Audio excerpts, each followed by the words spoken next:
Aloha kako. Mahalo for joining us for day 2 of our Molokai meeting series. We will begin with a pule by Stacy Cravello.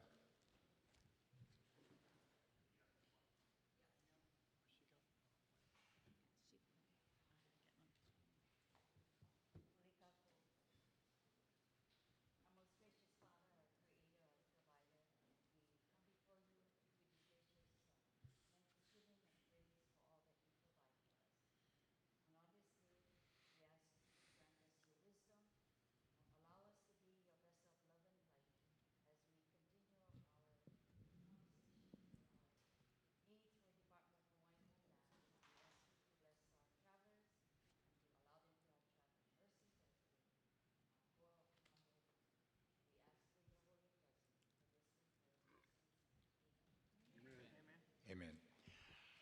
Okay, the meeting of the Hawaiian Homes Commission is called to order. The meeting is being held virtually on Zoom and in person at Lanikeha Community Center, 2200 Farrington Avenue, Olehua, Molokai 96729. I'm Kali Watson, Chairman of the Commission, and today's date is Tuesday, April 21st, 2026, and it's 9:37. Leah, will you please call the roll? Commissioner oh wait, 1 second. We have some commissioners in the wait room. No?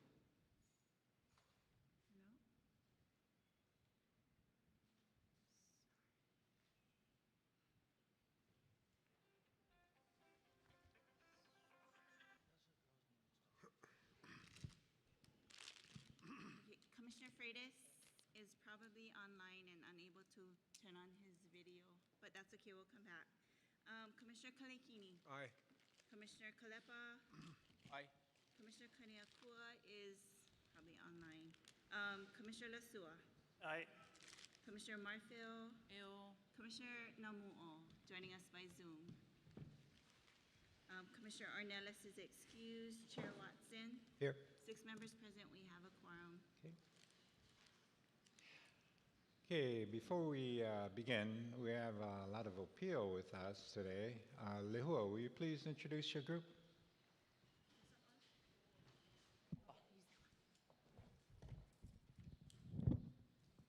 Hi, aloha mai kako. So I am a 8th grader social studies teacher, and I'm kumu lehua, and that is kumu Sherry and kumu J Ayana. So we decided, because they're also, this is our 8th grade social studies and 7th grade Hawaiian history class that we ended up for Molokai Middle School.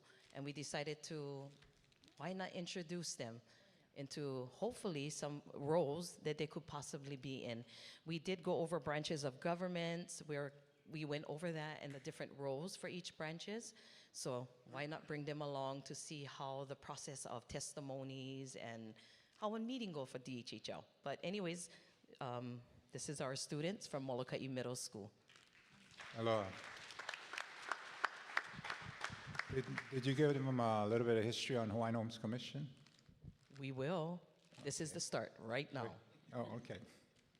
Well, let me just talk a little bit about the history of the Hawaiian Homes Commission Act, because that's what we're about. We're the body that makes decision, and it's called the Commission, Hawaiian Homes Commission. There's 9 members, but it's part of a program that was created over 105 years ago, and that was done by the federal government, but at the behest of an icon of a Hawaiian leader, Prince Jonah Kuhio Kalanaʻonaʻole. He was born in Kaloa, Kauai. During that time, it was a very agrarian society, with farms and what have you, subsistence, the ahupua'a approach from the mountains to the sea. And it was something that he believed that was needed for his beneficiaries, the Hawaiian people, because at the time, at the time of contact, when Captain Cook first came to Hawaii, we had over 680,000 Native Hawaiians. And as a result of the decimation through pestilence, illness, displacement, their lands being stolen, it resulted in actually a situation where the Hawaiian race was disappearing. At the time of the passage of the act in 1921, there was basically about less than 24,000 Native Hawaiians in Hawaii. So we were disappearing. So Prince Kuhio went to Congress as a non-voting delegate and got Congress to pass this law. It's the homesteading program, which allows Native Hawaiians to go back to the land in various forms: residential, pastoral, agricultural, even aquaculture. And so today we have about a little over 10,000, primarily residential. We have some pastoral, some ag, not much. But the problem with the program is the lands we got, the 200,000 acres, very marginal, very poor, isolated, very difficult to develop, very expensive, and not as desirable as some of the other lands. And so that's being changed. Or let me actually, it's one step I missed. In 1959, when we wanted to become a state, part of the condition that the federal government placed on us in becoming a state was to take over the responsibility for the management of the program, this federal program. And so the deal was we'd be granted statehood if the state took on that responsibility. So the Hawaiian Homes Commission Act is part of our state constitution. It's also, requires that the state take care of the program. And so to date, unfortunately, because of the poor lands as well as the lack of money, it's been a challenge. So roughly maybe about 100 homesteads were developed over that 100-year period. So today we have like over 10,000, but that's over 100 years activity, and so very, very poor. That changed to a certain extent when we became a state, but also the recognition by our legislature that the program has been underfunded. So they, in 2022, a couple years ago, passed Act 279, which gave us $600 million, gave us the flexibility to acquire land, as well as use lands to help facilitate getting our people prepared for home ownership and homesteading. And so today we have, since the last couple years, the program has accelerated quite a bit. We have about, and we gave out about 2,500 homestead leases last year, the most ever in the history of the program. We also have about 28 projects in play that are being funded by that $600 million. And so we're kind of moving along, but there's also a challenge regarding not just the residential, which we have over 29,000 people waiting, but it's also the use of our lands. So a lot of our lands, even here on Molokai, have not been used properly, I don't think. And then we also have the fish ponds, which are controlled by a different agency, DLNR, which we hope to change that. We hope to go after those lands and get this cultural activity going again and being supported. So you guys are here today because we have, each month, we have a monthly meeting of this Hawaiian Homes Commission. And this is a group that makes the decisions that guide the program. So this is what you're going to experience today. And the best part about this particular day is you're going to be hearing from the beneficiaries out there. It's what we call the J agenda. We have about 17 people, different people and organizations that are going to testify and talk about, hey, we want to do this and this with under this program.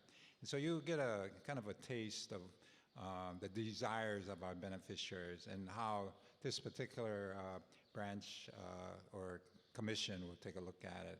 But it's an exciting time for the program and the commission.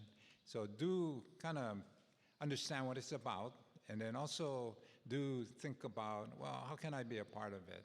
Even though you're young, fairly young, but you're in the process of learning things. So do learn about this program. Do learn about what it means. It means perpetuating your Hawaiian culture, because that's real, real important.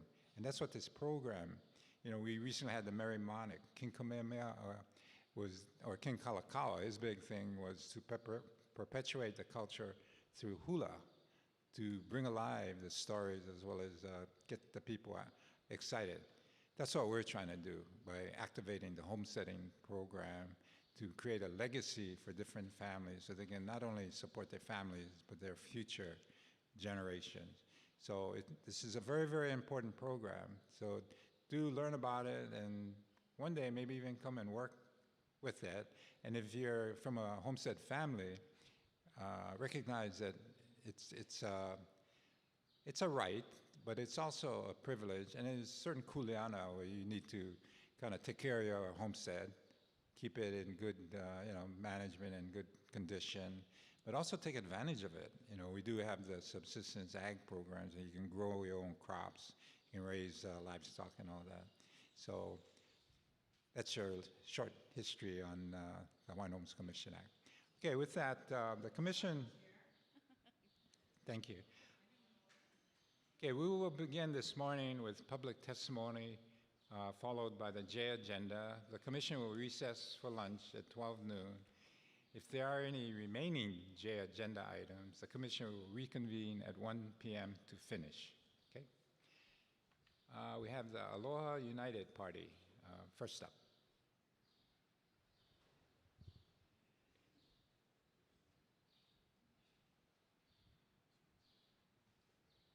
Aloha, Chair Kali Watson. Aloha from Molokai, Pikachu Shelby Billionaire. Good to see you all. Glad to see the students are in there. And you guys are in Molokai. Normally, I'd be in the office in Kapolei, but I'm here in Waianae. I want to give you all an updated proposal. Thank you, Kali Watson, for sharing with the kids out there, the future generations who will inherit the Iwi Kapuna and planet Earth, given the history from 1920. Another benefit working with DHHL and NAHASA for the future generations, something called the NAHASA program. So I sent a proposal. We worked with Kali Watson last year to help Kanehili Homestead Association build an $800,000 wall and have a future community center coming up for a future project. So if you listen to the board, listen to commissioners, you can figure out where you can find the opportunity. On Molokai, you guys can definitely use the NAHASA funds to help out your community and your benefits. You can do it easier through an association, another one individually. Right now, I have a proposal for the Nanakuli Homestead Cemetery. Currently, it is under the legal binding of DHHL, not under the NHCA. Earlier, I sent a proposal with the Nanakuli Homestead Community Association. Unfortunately, they want to wait for DHHL to transfer the lands to them, which will take too long. Because the NAHASA funds are being due every year, I've submitted a new proposal. Sorry, Chair Watson, it's a little late, but I just sent it this morning to you guys. I had to send it to OHA, the mayor, to put in letters of support for all of you guys to back up the program. Because if I don't submit anything, and this is a lesson for the kids, if you don't send anything by the deadlines, you will get absolutely nothing, and we have to wait till next year. So I'd rather submit something than nothing. And with this Nanakuli Homestead project, real quickly, since my time is short, what we plan to do to honor the Iwi Kapuna is we just can't expand and put more bodies in there, because when we dig 6 feet under, we do it Skeletor, DLNR, SHPD. There's a lot of rules. So we have to do a lot of investigating with DLNR, SHPD. But we also plan to put QR codes on the graves so people can upload pictures and videos of the Iwi Kapuna. We also want to put an urn like Columbarian wall if you've been a punch bowl, where we have the cemetery there. We don't have space for bodies, so what we plan to do is more like make a cubby hole like wall so people can pull it out and put their urns of their family estate in there to help save time, money, construction, and energy costs. We also plan to do aquaponics so we can help bring some self-sustaining income, put LED lights, solar to make it look more prettier. We also want to have a maintenance budget, because DHHL currently is the legal owner, but they can't be managing everything like Chair Watson says, because you got over 200,000 acres. Even though they're legally responsible, they can't do it all. So hopefully you guys in the future generations are willing to take up some of this kuleana, be responsible, financially manageable, and hopefully get support. So I submitted it already to you guys, and we'll do an official submission through the NAHASA program through the website. So thank you, Chair Kali Watson, and the commissioners. Thank you for helping the people of Molokai. If you have any questions, please let me know. Aloha mai kako. Okay, thank you. Thank you very much. Okay, to ensure that we accommodate all testimonies, because we have 17 within our allotted time, we kindly ask each of you to be as concise and efficient as possible. Please limit your remarks to 10 minutes to allow everyone the opportunity to be heard. Your cooperation is greatly appreciated and will help us ensure a productive and timely session. Mahalo. Okay, the first person on the agenda, Lehua Kauka, Kalamaula Homestead Association.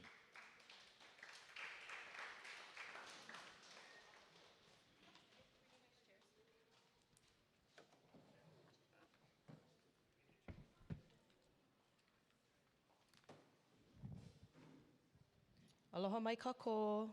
Aloha. Aloha, Chair Watson and Commissioners. Okay. My name is Lehua Kauka. This is Kalani Johnson, Brent Nakihe, Stacy Crivello, Nani Kahinu, and Mike Kahinu. We are Kalamaʻula Homesteaders Association, and we are here today to just give a quick presentation about the damages from the Kona low storm, explain the causes, and request immediate and long-term solutions. Yeah, next. Okay, let me just say for everybody, because we're recording it as well as we want the people on the internet to be able to hear you, be sure to talk into the mic. Okay, thank you. Yeah.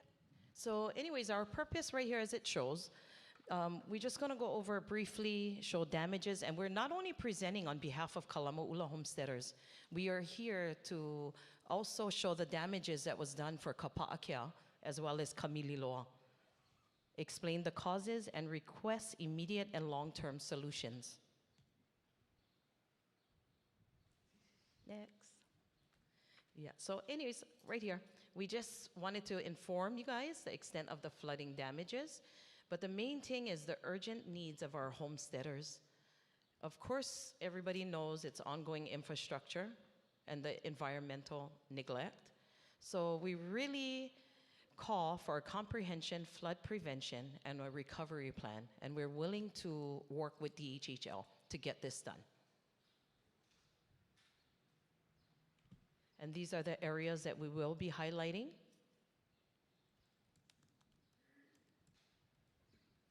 And then I'm going to hand the mic over to the Kahinus right now. Oh, this is on. Okay. Hi, aloha, mahalo for coming. 2002 was actually our first experience of being flooded. We have Kulanoa Iwi that's developed next to us. I believe that the water is impacted as a block because the topography was changed when Kulanoa Iwi was built. It was raised 3 feet above our homestead. Kalamu'ala Mauka was also cleared behind us. So as you can see, this is in 2026. I have photos of 2002 of our first flooding. The culverts were not maintained at all. We had complete full bush. We had Kulanoa Iwi that was next to us, so we were highly impacted, very surprised. We woke up to this. And the culverts were not maintained. So we also are impacted by 7 blocked culverts coming to our homestead that comes from an overflow from a mile a river away in town. This is something that we've brought up from time and time again. It's not new. We've done our due diligence being proactive in placing our appliances up, moving things up when we have the storms coming. We know we can do some things to help mitigate it, but we really feel like we need an assessment done from DHHL to look at the impacts that the development has done to our homestead. The culvert's not being maintained for years. You can see that the bushes aren't there for just a few years, a long, long way. Did I miss anything else? No? Did I get it? Is that it? Okay.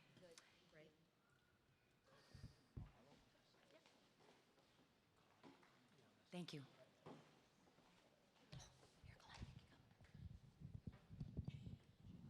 Next slide. So the impact on our people, families was displaced from their homes, health risks from mold and contamination, financial hardship due to repairs, emotional and cultural impacts. Next.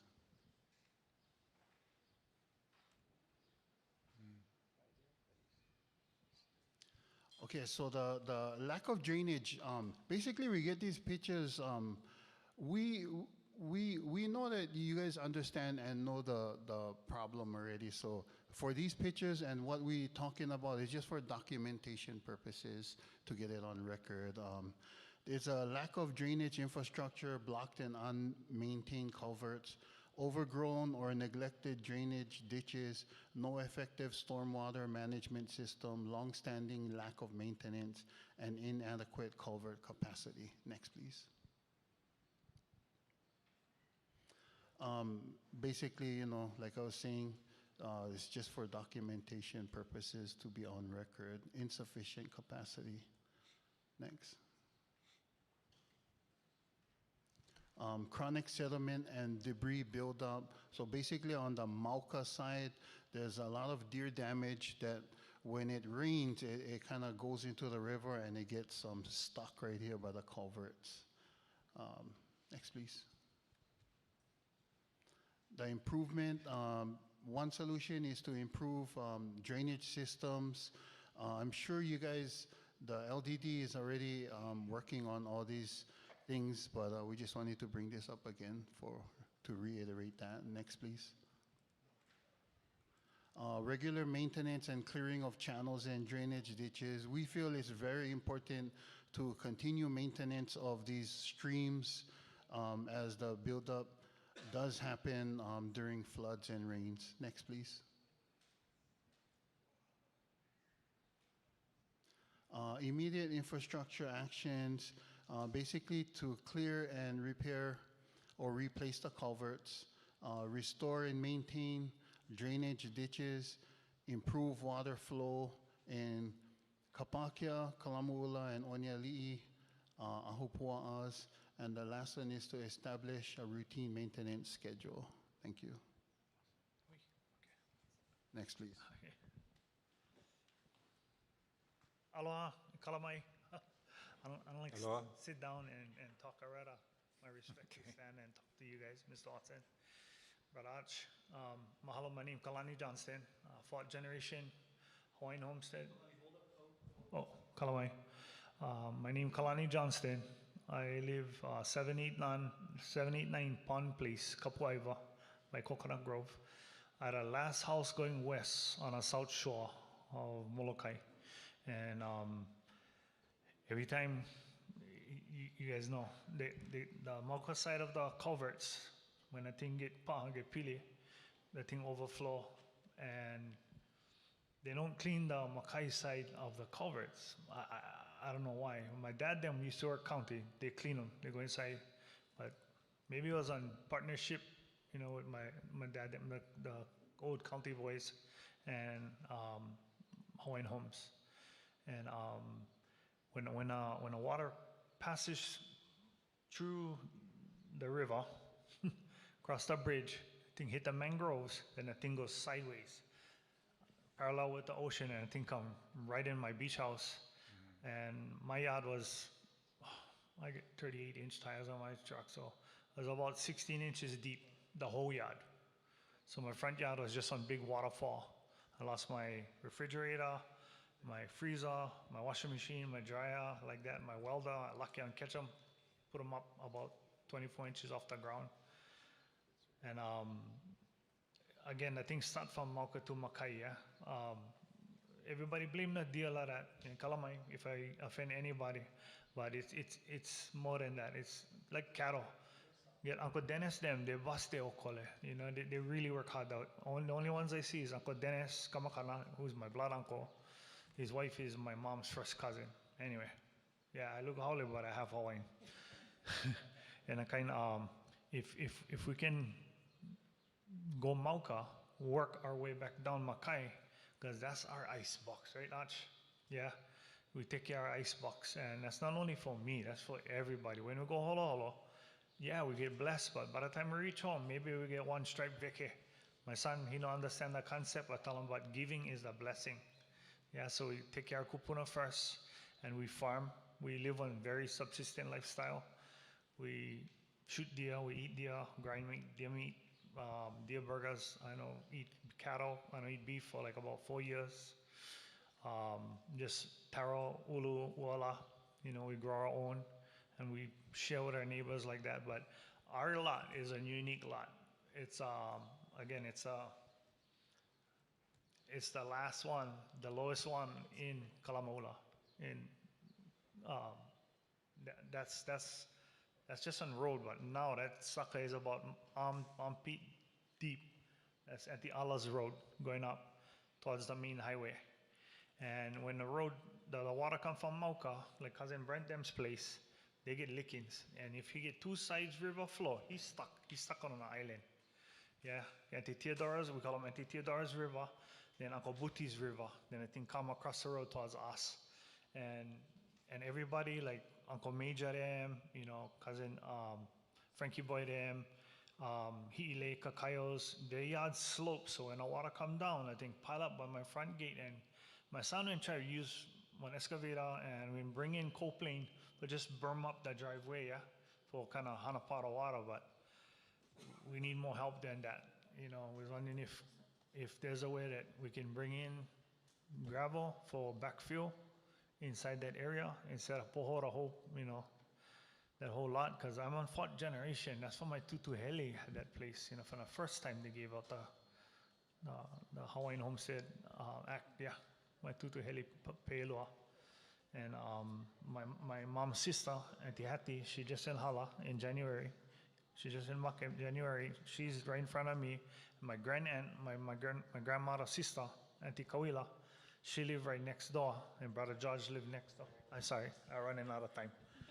Kani. I look white like I'm Portuguese, but I can kani like, well, I'm not. I just Irish Hawaiian. Kalamai. But, and so, come on, Kevin. No, he gonna do it. Okay. Sorry, guys. No. Archie should know. We get 10 We work minutes, together. Sorry, not half. Kalamai, thank you Okay, guys. thank you for that. Sorry, I know we only get a couple more minutes. I'm not sure what the time limit is, but what we're requesting right now is the urgent needs of our homesteaders. We are willing to collaborate with DHHL. I know we do need assistance with repair damage within our roads, the homes.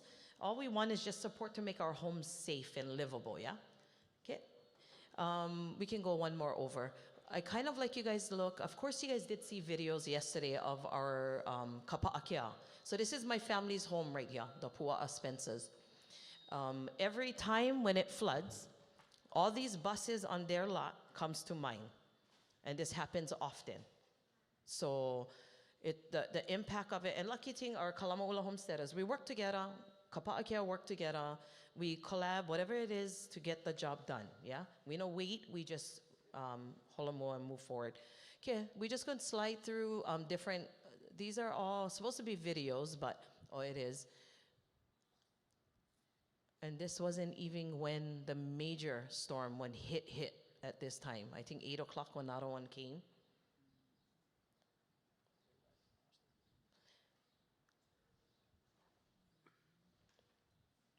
Yep, so just going through, this is kapa'akea. So it's not only Kalama'ula, kapa'akea and Kamililoa that we are here on behalf. So all just calling to action for you guys. We just want to develop and implement a comprehensive flood prevention plan. And we got to allocate for funding for home and property repairs, infrastructure improvements, environmental restoration, and of course, not only Kalama'ula, but we need selected sites for emergency evacuation shelters.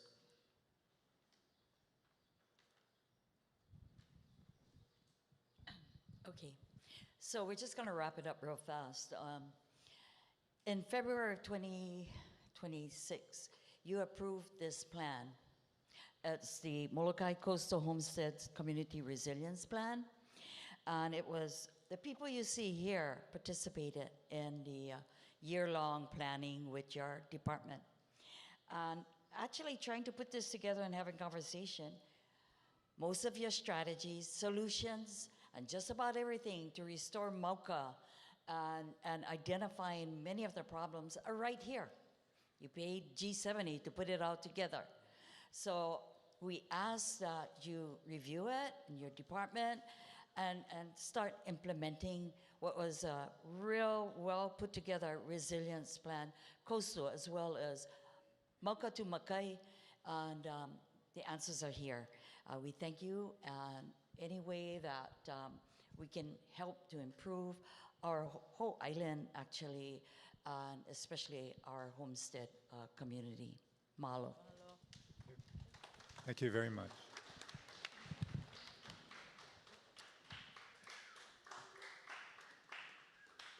Okay, the next testifier, Rosie Davis. Oh, sorry, no.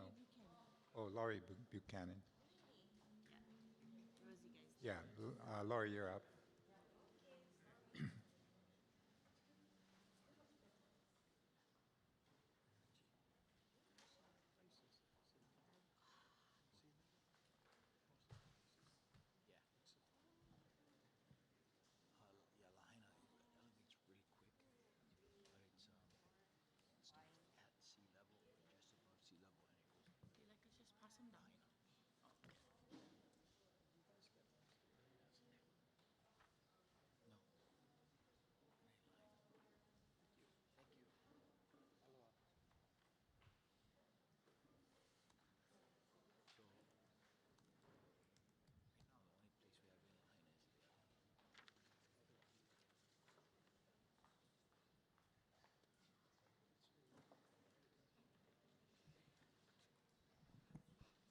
Aloha and good morning.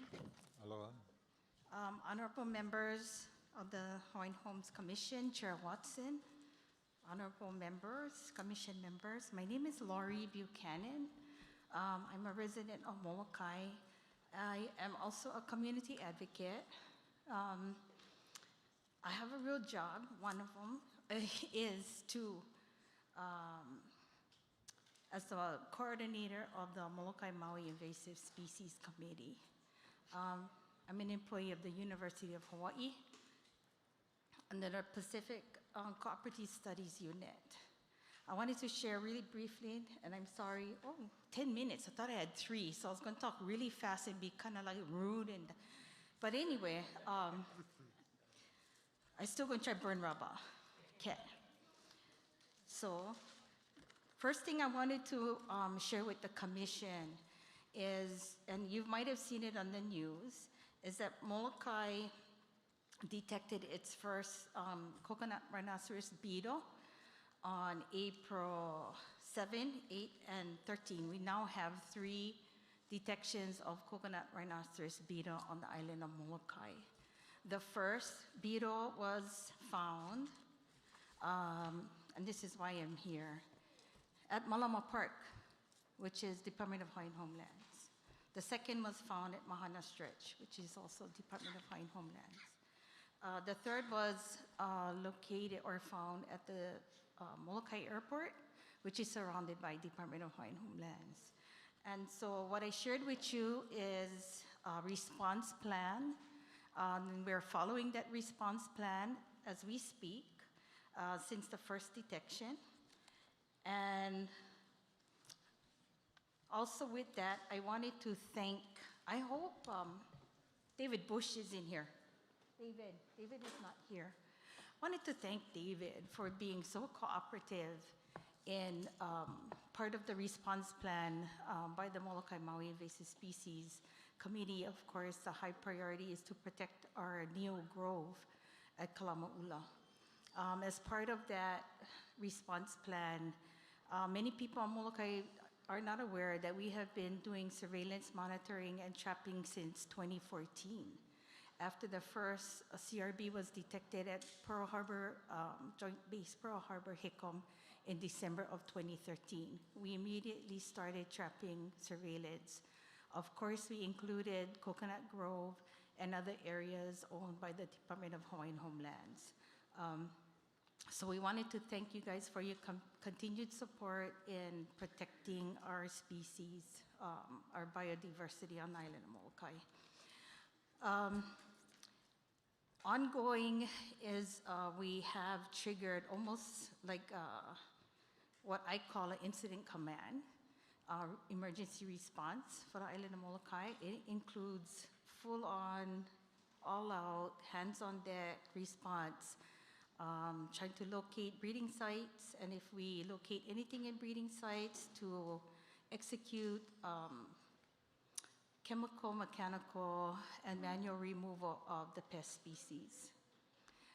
In conjunction with the Hawaii Department of Ag and Biosecurity, we also have support from USDA, US Forest Service, who are kind enough to offer their services with a CRB detector dog, which we hope we can run through the Coconut Grove and other areas on the island of Molokai. and we're expediting that as well. To date, we have not found any breeding sites.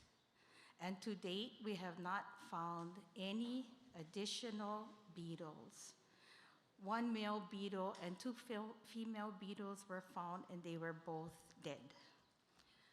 So that is the status, and then we also have a status report. As part of that concern, we wanted to talk and shift to Kalaupapa. The National Park Service petitioned the Board of Ag and Biosecurity to exempt them from the rule that came out just now it would be 8 months ago, which is an interim emergency rule enacted by the Board of Ag to prevent all host materials that could carry CRB and CRB larvae to the island of Molokai. Despite that rule, we're here today with 3 introductions. And then also, they're asking to exempt them from the importation of anywhere from 100 to 200 tons of gravel to be shipped from outside of Molokai to Kalaupapa to be laid on property owned by the Department of Hawaiian Homelands. I wrote a letter and I asked them to consider removing their request to the Board of Ag. I got the Board of Ag to defer decision-making on them being exempted. I think the negative impacts to the biodiversity on the North Shore of Molokai as well as Kalaupapa would be so critical and devastating if imports through gravel were bought in. So Nancy McPherson, I tried to help you out as a Molokai planner.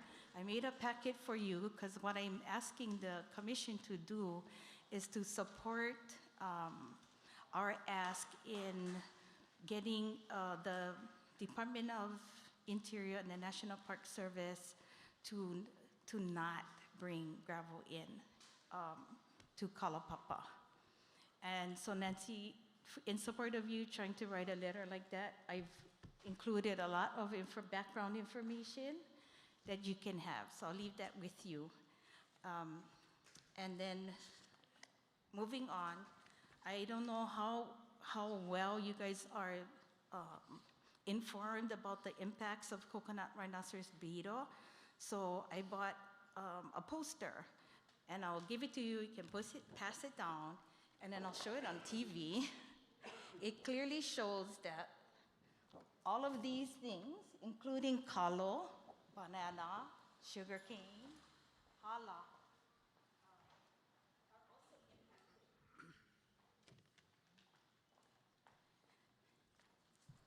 We did a quick analysis of how many new coconut trees, and we stopped at hundreds of thousands on the island of Molokai. Molokai is the last repository of the type of biodiversity we see. New is culturally significant to us, super important, and so this is the urgency that we're responding to. And then I can answer any questions off the record. I wanted to quickly, and I was here for last night's testimony. Hurry up, Laurie, now you get 2 minutes. I wanted to touch on the floating solar. I heard that the department might be reviewing or doing again the transmission of or purchasing of Department of Ag to DHHL. I wanted to just inform this commission that there is an ongoing attempt within the community through the Molokai Clean Energy Hui to put floating solar. Would be the first project in the state of Hawaii on floating solar on the irrigation system reservoir. And we have lots of information. You can contact Sustainable Molokai and the Molokai Clean Energy Hui about that. I also saw about testimony on the fish ponds by yourself, Chair Watson, and I wanted to see that my husband's family, the Buchanan Ohana, used to own Buchanan Fish Pond, a 33-acre fish pond which was deemed at the time one of the most intact and best fish ponds on the island of Molokai. Many years later, through really tragic stories and everything, that 258-acre Mauka parcel, in conjunction with the 33-acre, it was almost the entire Ahupua'a of Kupeke. We petitioned and put in a request with Legacy Lands Commission to make that purchase, and saw that it was in peril of being sold off to the general public. And in that hurry, we got the resources together and purchased the 258 acres adjoining with the Makai parcel for $3 million. And so we have ownership of that ahupua'a from the mountain to the ocean. And we're doing, and I have a really great konahiki that is doing restoration from the cultural side, which is la'akea poi poi, the poi poi ohana. And then I wanted to hurry up and just switch off my last hat, I hope, with asking this, and this is something, and it touched on me with Pikachu. Pikachu, you're on there. I don't know Pikachu. But anytime somebody says cemetery, oh, my ears go up, right? My husband was on K2 and he just got caught at Kapa'akeo Cemetery, just happenstance. We have been, since 1955, the only mortuary on the island of Molokai. In our assistance, we've had the opportunity to assist people throughout the state of Hawaii. And we have, our wish is to open a crematory on the island of Oahu on Department of Hawaiian Homelands, which you guys may be familiar with, because this is about the 5th time we've come together and we've done a beneficiary consultation. And that was mostly because, and it was targeted to help our people in West Oahu, which we saw one real need for, because of the calls of help that we would get throughout the years. And so right now, that parcel is the only industrial, I think, parcel, I'm not sure, Kali, that is in West Oahu next to the sewage treatment plant, and then to the east of it is the Waianae Comp Center. Currently, we're not able to use the site because we don't have water and electric. So I'm humbly requesting again for assistance to make an assessment and to see if the department can help the Waianae Homestead Association in getting water and electric to the site, because we also have a lot of commercial stuff ready to go, like the crematory and the solar roof, top solar. Thank you very much. I appreciate your time, and I'll be here to answer questions later. Okay. Thank you. Thank you, Lori. I guess the next person is Walter Riddy. I don't think he's. Yeah, Walter's. I think I think he's working with the Kamehameha School student. Yeah, I'll try to call him.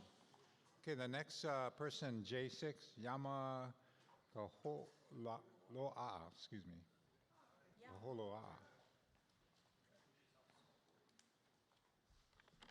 All right. Pe'oe, mahalo nui. Thank you, Chair Kali Watson, and all of you gathered here today, this morning. Kalamai, if you don't mind, I've got to talk slow, okay? It's going to take some time because I have a heart. Just take your time. Take your time. And so, Maikai, I'm here to talk about my transfer of my lease. My wife is here, someplace around, but actually she's the lease. So we met with on Zoom with Mr. Garcia and with David Bush and Alicia Tavis and my wife and I. And we wanted to do our lease transfer to our grandchildren who are well qualified to be a leasee. Okay? So we ran into a problem where the Department of Hawaiian Homes says that I cannot transfer my lease until I pay Mr. Property Tax. So I asked Mr. Garcia, who do I pay? I never had an answer. So I was hoping today here, I see we have the deputy attorney here, so maybe someone of you guys can answer the question for me. The reason why, so let me explain. When we received our homestead, we had a 1 acre residential and a 15-acre ag attached to it. And I told my wife 1 acre was more than enough for us. Give the other Hawaiian the other 15 acres. We have enough land, 1 acre. So we gave that up, and there's another family live there now. Wonderful. Yeah. So when we received our land, I built a home. So I went to the department, the Maui County Building Department, to inquire if I need a permit. As another clarification I need from the department, if I need inquire for a permit. So here, Mr. Carl Puhi told me that if I was going to build my own home, I said yes. He said, then I don't need a permit. That Hawaiian home is exempt from county code. Okay? So I explained that to Mr. Garcia. Yeah. And he said that on the new resolution, yeah, that was brought out, and I told him if he's going to talk about resolution 2024, I live in my house 42 years. Would that supersede 1920-24 revised statute supersede 42 years ago when I had clearance from county? So now I built my own home with my 2 sons. They were 9 and 10 years old. Yeah, and I don't owe nobody money. So the question is, who is Mr. Property Tax that I have to pay? The Department of Hawaiian Home is depriving me to transfer our lease to our grandchildren. We don't have too long to live. Yeah, so can I have an answer?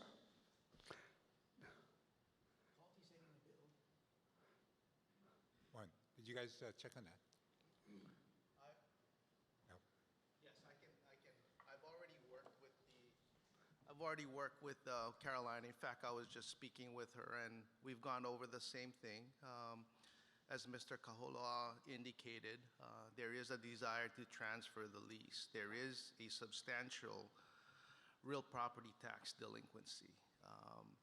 We can take in the request. However, they were advised that in order to get commission to approve that delinquency, in order to complete the transfer, that real property tax delinquency would have to be addressed.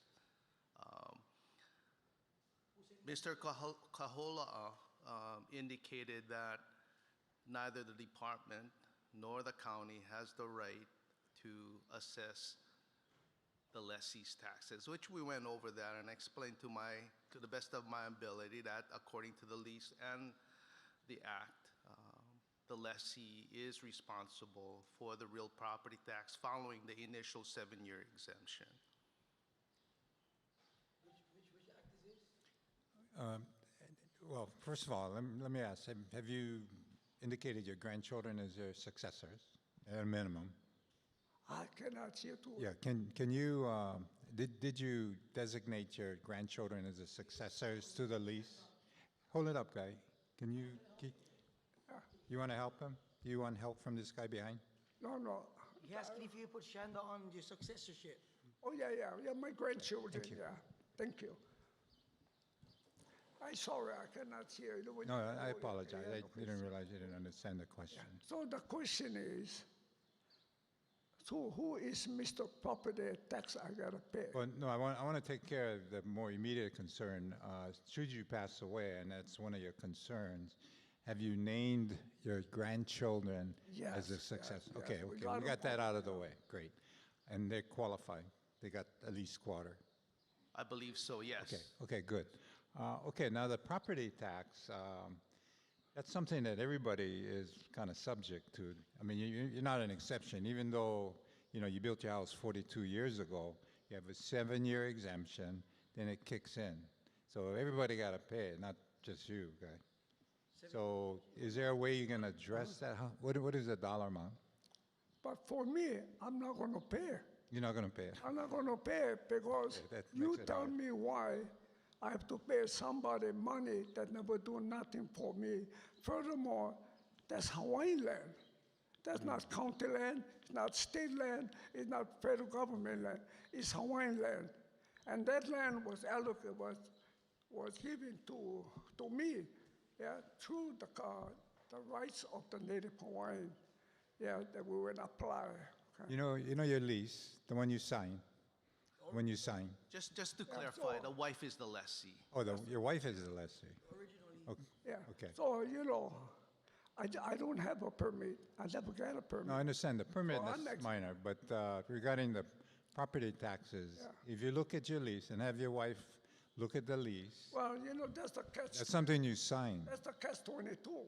Catch Why 22. would Hawaiian Homes make us to sign paper which that they don't benefit us?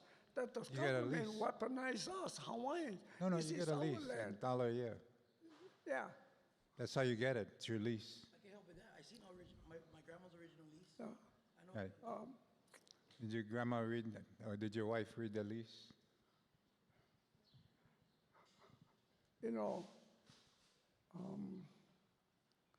I'm not going to pay. I'm not going to pay. And somehow, we're going to get this thing settled. Yeah, somewhere. And I was hoping it's going to be today. So 3 years ago, I asked the question. You were there. A lot of all the commissioners were there at that meeting 3 years ago. I went and asked one simple question. And I wanted clarification. But this is 3 years ago now. Yeah, down at Kulanoibi. I asked the question, I needed to have clarification between the difference between land tax and property tax. None of you gave me any answer, not even you, Chair. Yeah, not even none of the commissioners. Then, now when I'm applying to transfer my lease, I'm not transferring the house, only the land, okay? If Hawaiian Homes think they own the land, the house, yeah, they can go tell Mr. Tax, property tax, you own the house, come get the house. But the land is listed to us. We are the legal owners of the land, okay? The Department of Hawaiian Homes had taken away a lot of homes from family. It's still sitting out there collecting dust and being destroyed by the weather. You department know how many houses you guys got out there because of the stupidity. And the department don't want to accept the guilt. Okay? So I'm telling you now that I'm not going to pay the property tax. So Well, I think we understand your position. okay, so we're going to have to settle this. ah. Here, you have the Attorney General right here. Yeah. Okay. So maybe you can answer. You think I need to pay somebody? Would you pay somebody something that never do nothing for you? Well, if I had an agreement where part of the condition in getting that piece of property, That's the you're subject downfall of to the certain- department. that The you department sign, or your wife signed and agreed supposed to. to oversee and help where it take goes. care of the Hawaiians. You guys supposed to take care of us. Don't make us sign something, yeah? Then all you guys talk about is what we went sign, yeah? Yeah, because that controls the lease. No, it's not important. It- The it's more very important thing, the government is illegally occupying Hawaii. Okay, Hawaiian and land. that's a They are different illegally. situation. Yeah, so they need to get out. Then we, all this pala this signing, don't mean nothing. Yeah, because every time the department fall into one trap, they come up with a new administration rule. Yeah, they continue to weaponize us Hawaiians. Yeah, I personally don't think I need to pay anybody that never do nothing for me. Like I said, so this is not county land. This is not state land, not federal government land. Okay, I think we understand your position. Okay, did you want to say anything else? So, you guys gonna look at it, or you? No, we've looked at That's your it. final answer. We kind of understand your position, but we're also kind of controlled by Okay. our laws In as well as the closing, lease. in closing, okay. Okay, I'm 80. I just made 80 years old. right. Okay. No education. I cannot read, write, or spell. Okay. So I have been taught five most important thing in my life while I was growing up. I come from a family of 16. I'm number 13 child. One mom, one dad. My mom raised all of us by herself. Okay. So my mom taught me the most important. I don't speak Hawaiian. I'm three-quarter Hawaiian. I don't speak Hawaiian. But that's the first Hawaiian word I've learned from my mama. She told me, William, you have to pākawa hana kalima. Shut your mouth and work with your hand. And all my life, that's all I do. I don't bother nobody. I help people. And second thing she told me, William, you need to be independent. Second, you need to be self-sufficient. And third, you need to have self-determination and motivation. Yeah, because you are Hawaiian. And last, she said, you need to learn how to rehabilitate yourself and all your posterity. And that's who I am today. I take care of my own family. So I have 7 children, 6 sons, 1 daughter. My youngest child is 40 years old. I have 35 grandchildren and 31 great-grandchildren. I am very, very blessed, very blessed. Okay. And so where you guys gonna displace my kids? On the street? They're gonna become homeless? Yeah, they all live with me. No, we don't have any plans to do that. Yeah, so Hawaiian homes, yeah, there's no such thing as a portable home. There's no such thing. So don't keep talking about a portable home. What you guys gonna do?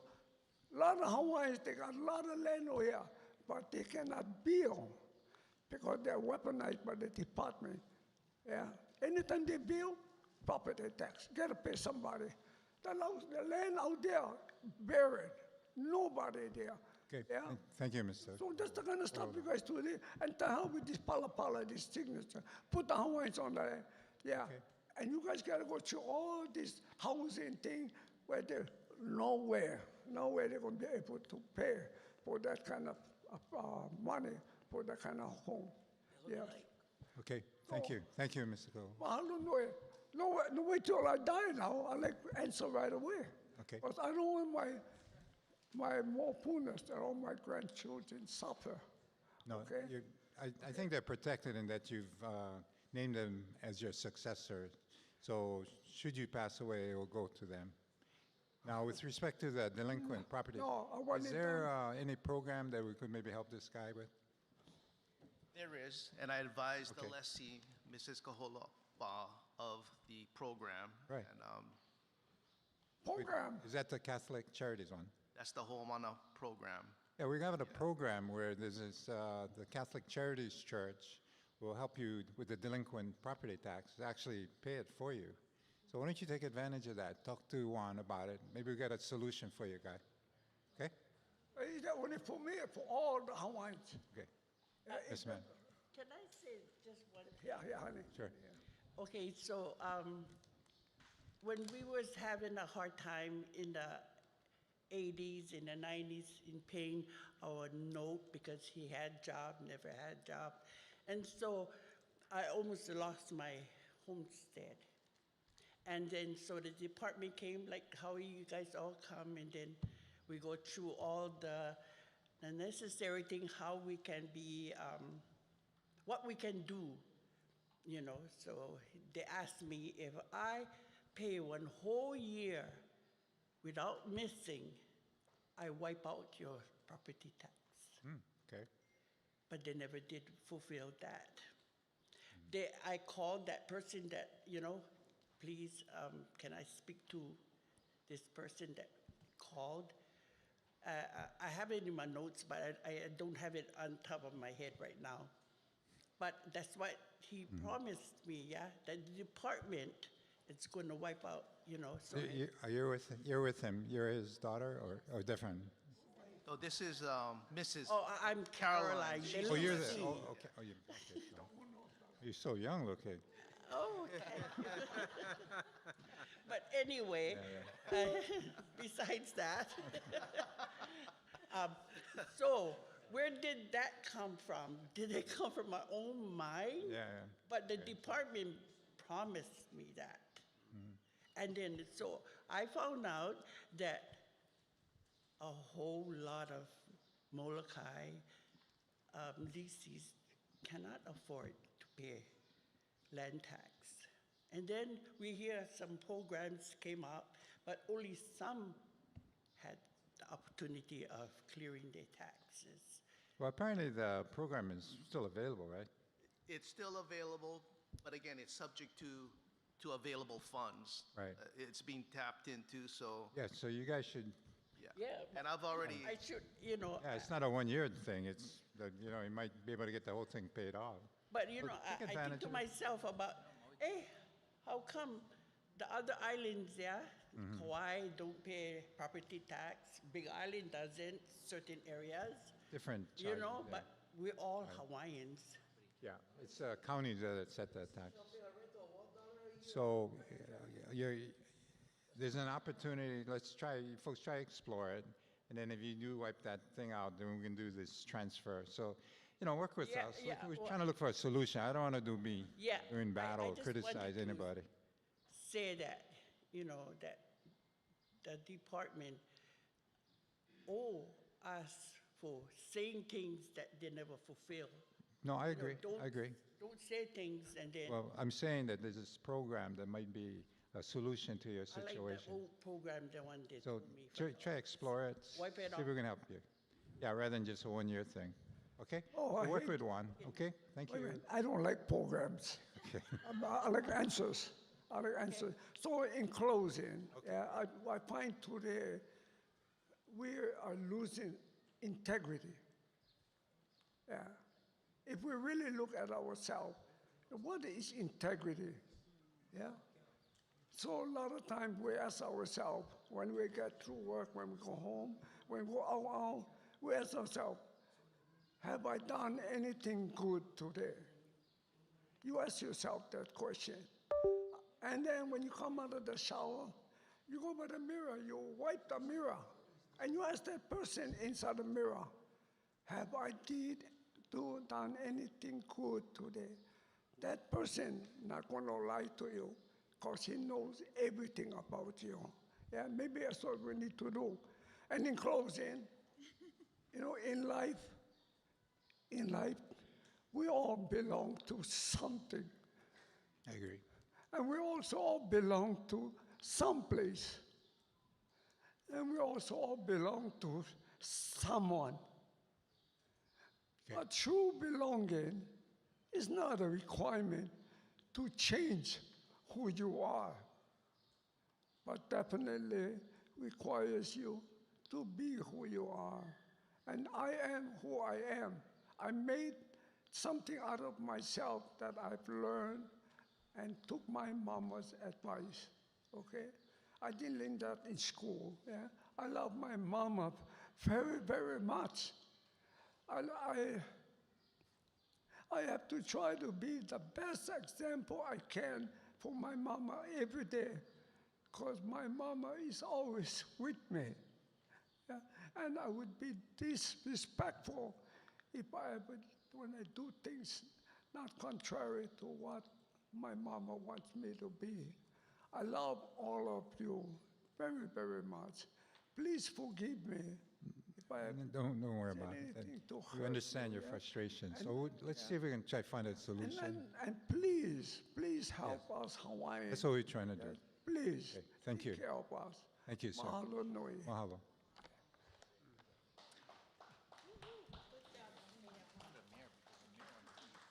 Yeah. Okay, the next testifier, J8, Jimmy Kincaid, and just for information. Jimmy?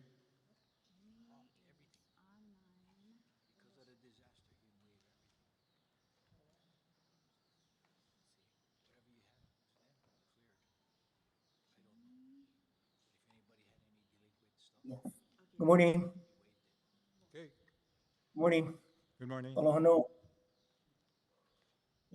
Can you? I don't. Aloha no. Maybe you can turn on your camera. Good morning. Good morning. We Aloha can hear you. no. Chairman Watson, do you have me? Can you hear me? Testing. Good morning. Good morning. I'm here. Okay, we're here too. Hello. Got me? You want to work Little on bit. that and get back to him? Are we good? We, Are we good? yeah, we can hear you. You might want to turn your Okay. camera on. Oh, camera on. Cannot. Okay, On this just camera we on. can hear you. Good morning, Jimmy Kincaid. Can we get the camera on this? On this one. Sorry.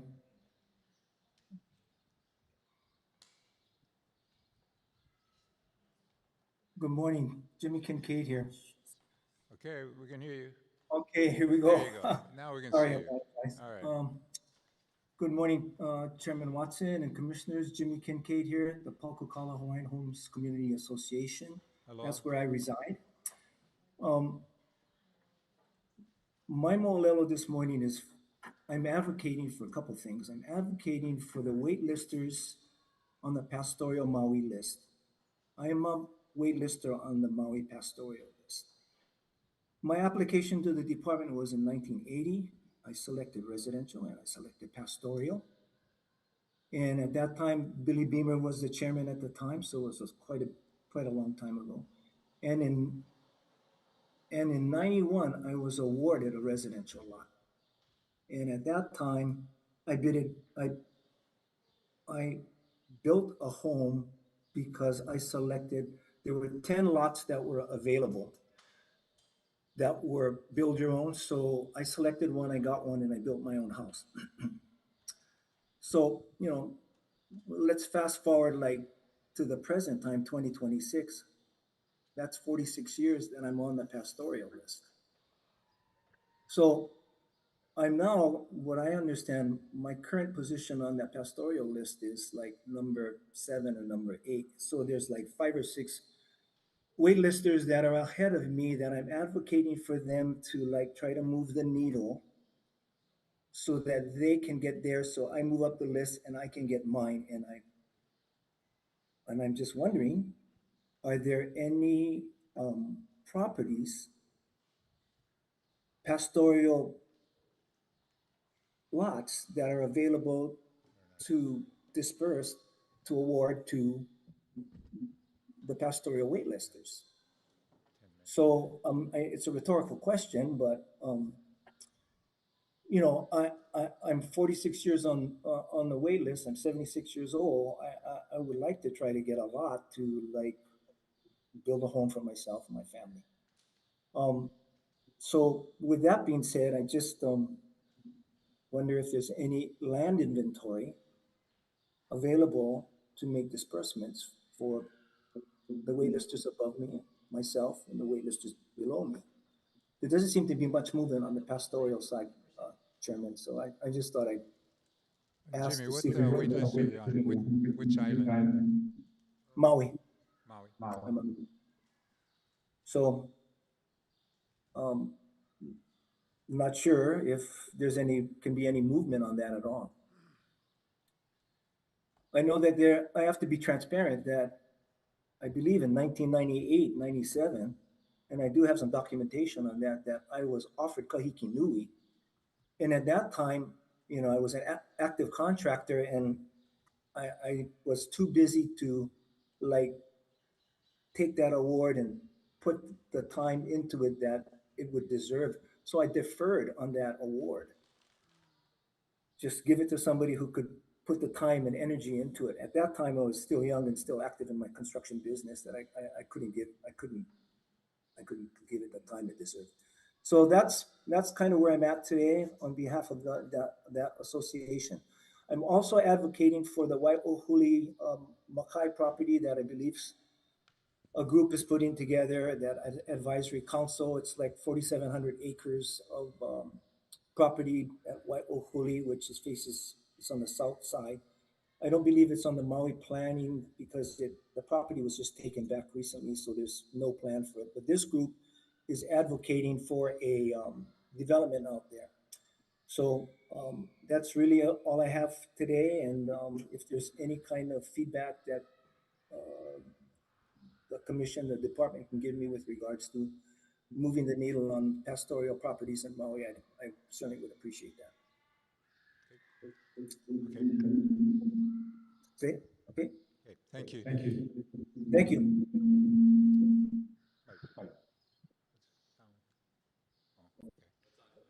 Okay. Oh, wait, that's right. Kanala is actually the next. You reaching out? Kanala, oh, good luck with that. Oh, there. Okay, the next testifier, J9, Canela Kamaha Loha Nui Lai. Yes. Ulu Ulu Street Drainage.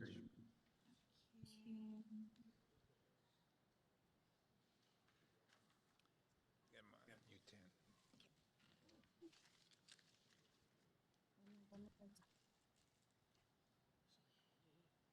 Kanala. One of them. Why is it echoing here? Just.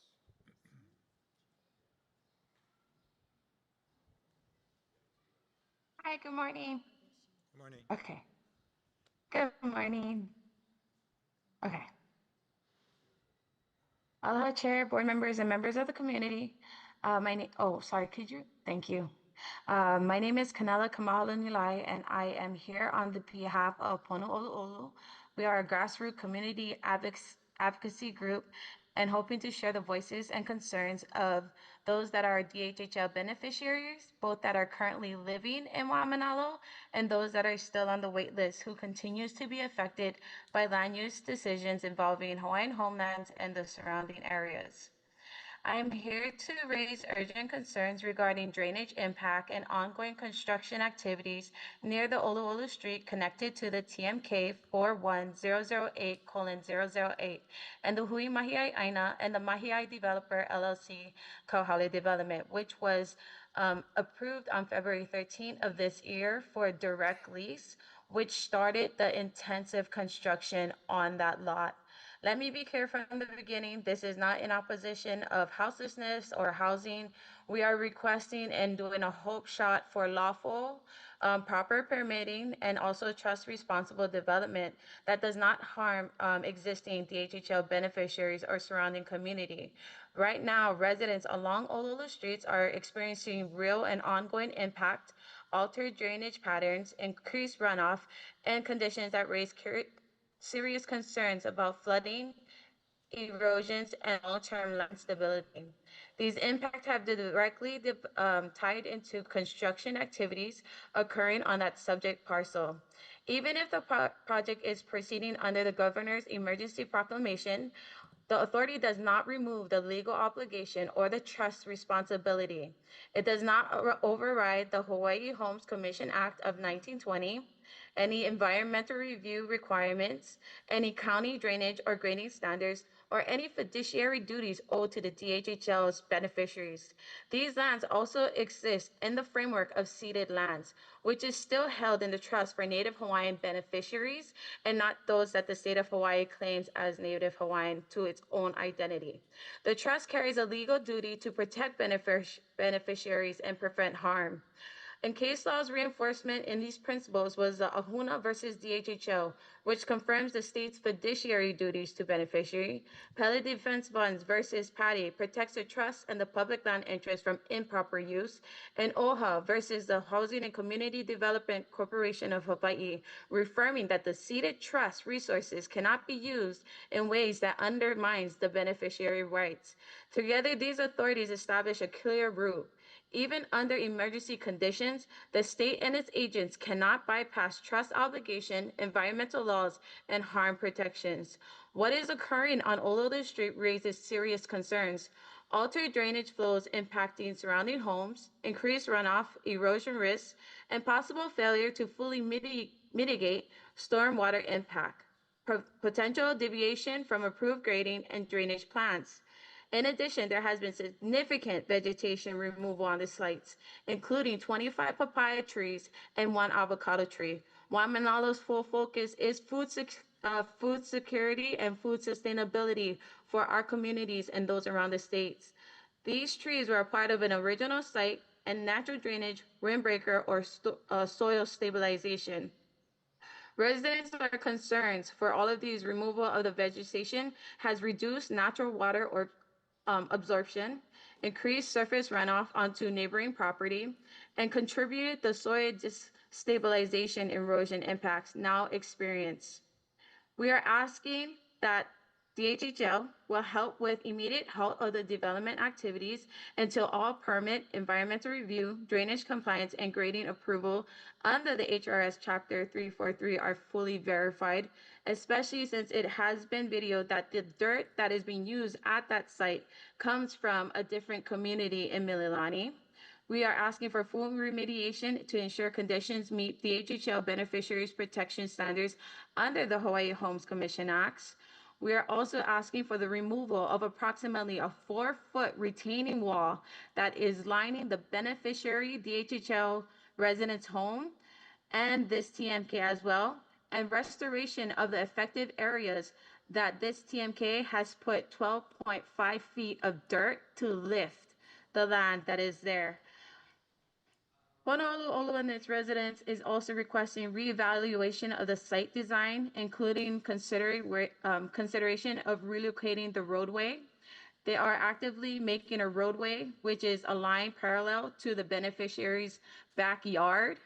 Beneficiaries are at least 14 feet lower than the road that they are trying to make at this moment. We are also requesting immediate coordination of BLNR and DHHL to enforce review, compliance, actions, and public transparency, which was violated and not given to the community since 2024. And it was also on October 11, 2024, in the BLNR meeting when Waimanalo Neighborhood Board Kimiona shared that this topic was not brought to the greater community and was said that it was going to be removed off the agenda, but it was not.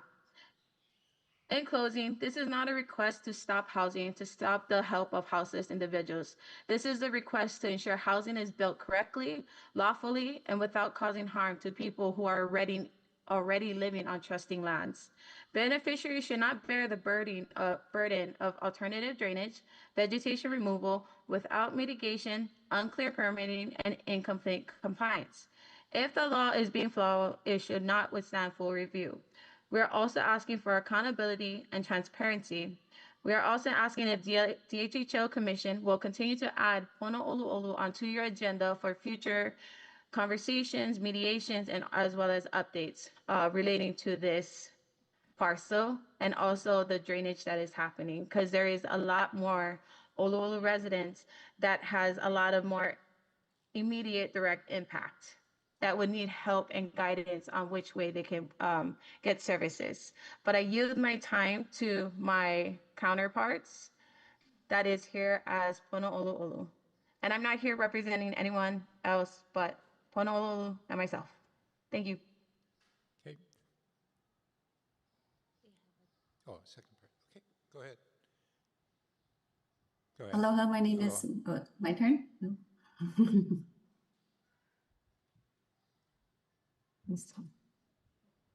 Well, you're looking very pretty. You want to say anything? I was waiting for my turn. Okay. Okay. Aloha, yeah. commissioners. My name is Mia Lisa. I'm representing Pono Oluolu. I'm advocating for the flood control on Oluolu Street, specifically the illegal dumping into surface water and unpermitted building of the wall that flooded residents. But I want to open with Sites of Oahu, page 247, site 50. It's Pu'u'o Moloka'i, which is right behind where they want to build. And the mo'olelo goes like this. Across from the Waimanalo Park, surrounded by a cane field, are two low hills. The smaller of the two is Pu'u'o Moloka'i. Long ago, Moloka'i man came here and went to live on a low hill not far from Mulivaio-Lena.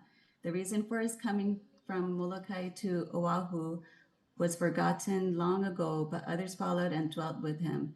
This hill was called Pu'u'o Molokai, or Molokai's Hill. The newcomers made their homes on the hill itself and kept very much to themselves. When a boy married one of the girls of Waimanalo, he had to leave his own people to dwell with his wife. If a girl married a Waimanalo man, she too left her own people. Gradually, the Molokai people were absorbed by those of Waimanalo. Alona's great-grandfather was one of those who belonged to the Molokai group, and this is from Charles Alona, informant from September 14, 1939 in Waimanalo. To continue my testimony, this flood is a result of the project on TMK 41008-008. We've contacted everybody, like Senator and Department of Health, anybody that we can to alert them of this illegal project. Canela has been researching this problem for 11 years, and I recognize the Kona lows are the new normal, just like the king tides, and we need to adjust and prepare for the extra wind and rain. On March 24th, Kanani Granberg, like Canela was saying, alerted me and Tracy Parker of pump trucks from Non-Inc. pumping the flood water from Hui Ma'iai Aina and driving up to Hihimanu Street by Cook's Ranch and dumping it through bushes into the stream. So that, I mean, we don't even know what's in the water. The soil hasn't been tested. They also broke a water pipe while doing so, and we have footage of that. The pumping and dumping continued day and night for a few days due to two Kona low storms. The soil and water needs to be tested. During COVID, when the government was shut down, we have documentation of people burying trash with dirt and putting in septic before the Department of Health came to inspect.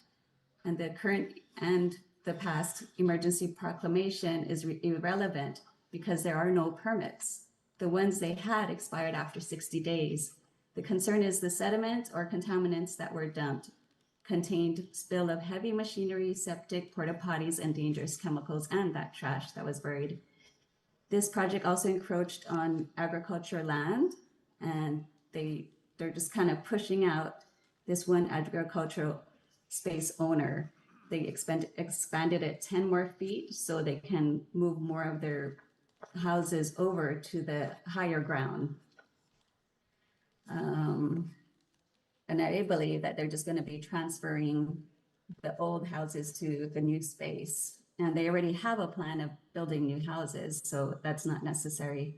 So like Canela said, the 25 fruiting papayas and avocado tree on the road was taken out.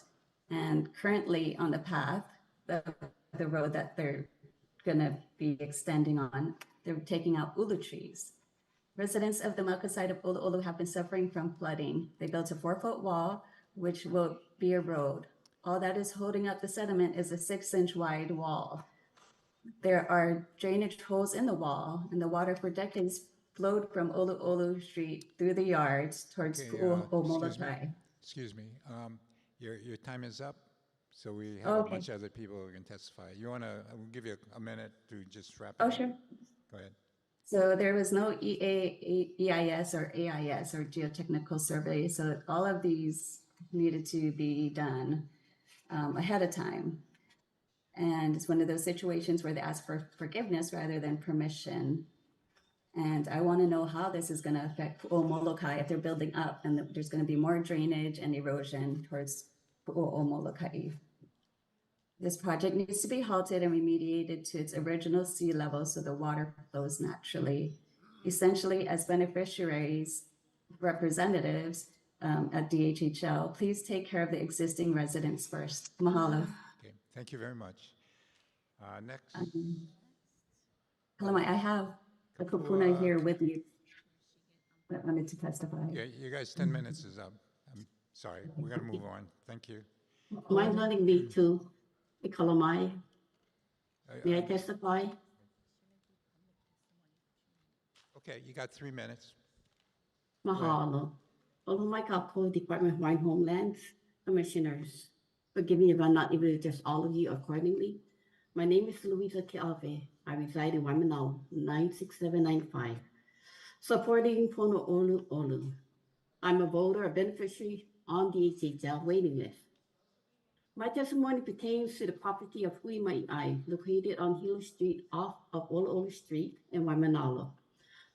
My understanding is that there is a document describing that space for agriculture, charter school, and other means, and also it's not a non-residential because it's a flood zone, or even human living. So my question to you, as I come into my closing for my testimony, is if zones are investigated and provided with evidence before it's marked as a flood zone, shall it not be enforced for safety reasons? If a zone is a zone and is to be kept in its content, I'm closing up now, mahalo. Okay, in closing, we need to consider the surroundings of the other people, the residents that live in that area of this flood zone, as well as our irikupunas and our animals that still exist, and also our trees and plants that's also there. This is the ending of my testimony. Mahalo nui loa, and have a blessed day. Aloha. Okay, you too. Thank you very much. Okay, what's the next one? Okay, the next one is Kapua Kilikoa Kamai.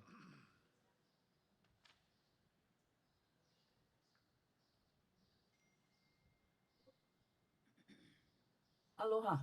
Aloha. O wau ka puakili I koa ka mai no ka aina o pula pula ka awawa mai au. I want to thank everybody for being here today, and thank you for letting me see my timer. Especially you commissioners. I speak to you and our director primarily.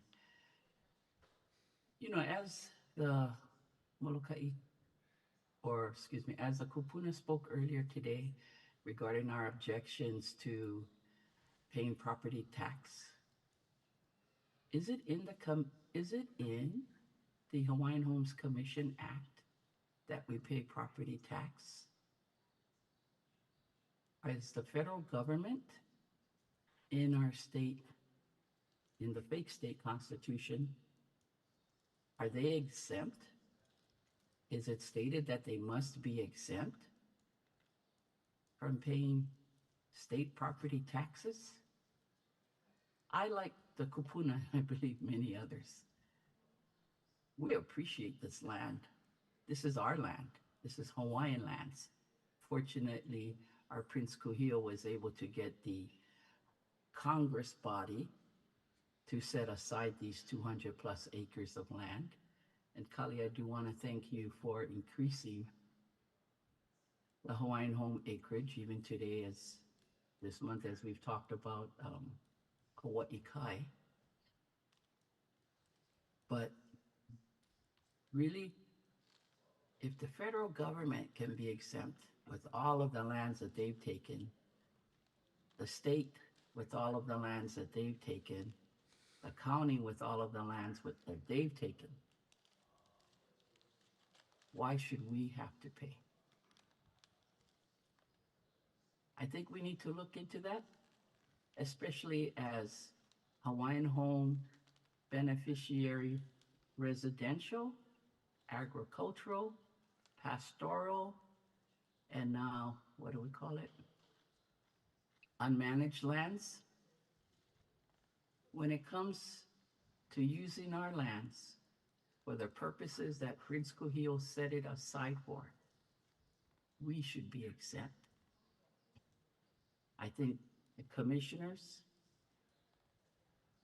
and Director Watson I think that's something that you folks ought to put as a priority. The other lands that we are not utilizing for the purposes of the Hawaiian Homes Commission, like the leased lands that are being leased out to non-beneficiaries, let them pay the county taxes.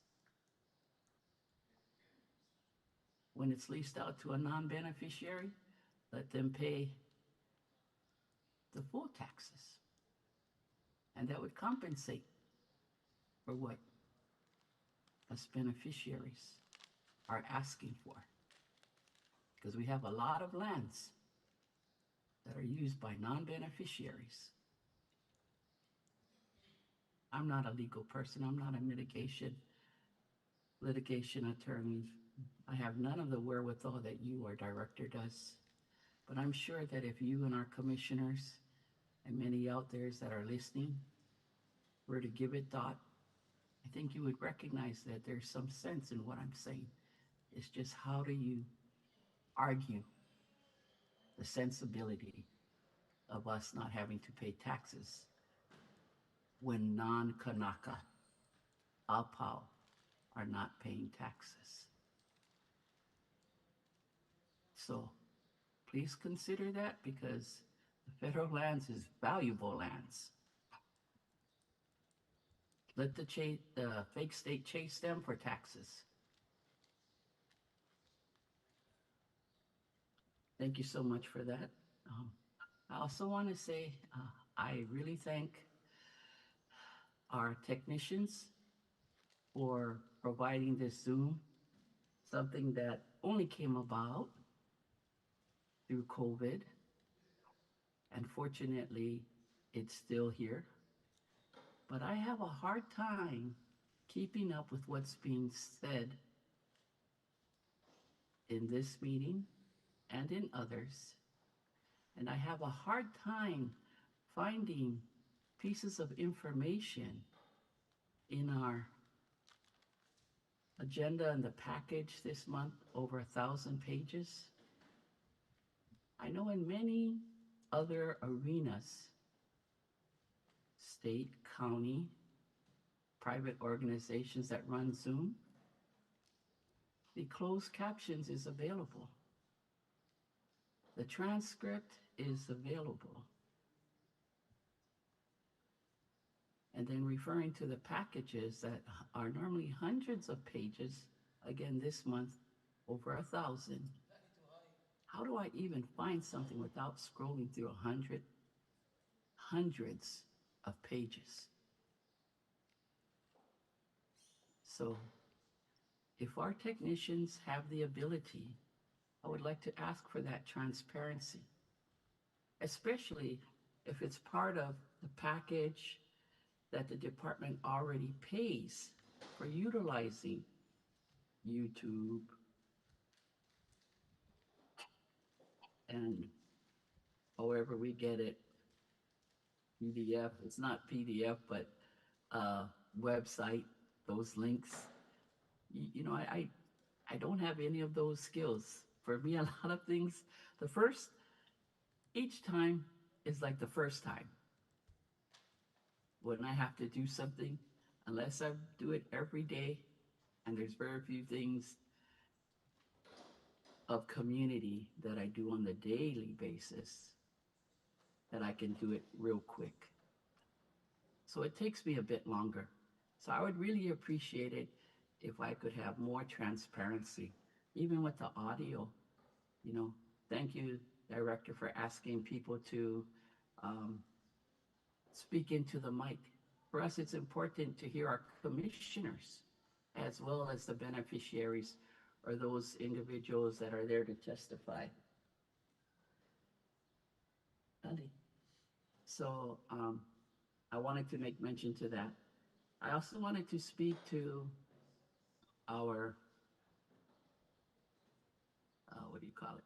our unmanaged lands. We have some in Waianae, and I'm aware of various individuals that have 2 separate parcels, and I support that. I always did support it. It's just that I didn't support that a pilot that was based on one person, when we have thousands in that situation. And he will be speaking today too. So, very novel idea, which came to fruition. But I don't think that we have a separate wait list. The pre-existing wait list can meet that criteria. So as long as the residents on Hawaiian homelands utilizing Hawaiian home resources, to include our staff, are on the Hawaiian homes list, I 100% support that. And those individuals that have stepped forward and done Uncle Sonny Kaniho move. So sometimes we have to step out of line to make sure that we're in that line that we deserve, that we have been standing in. And I speak for those that have not been served yet. And we have almost 30,000 of them, to include my family and many of yours. I also want to speak to just appreciating you folks, your time, and Director Watson, I thank you for a lot of your innovation. Even though we may not agree, I can agree to disagree and stand my ground on that.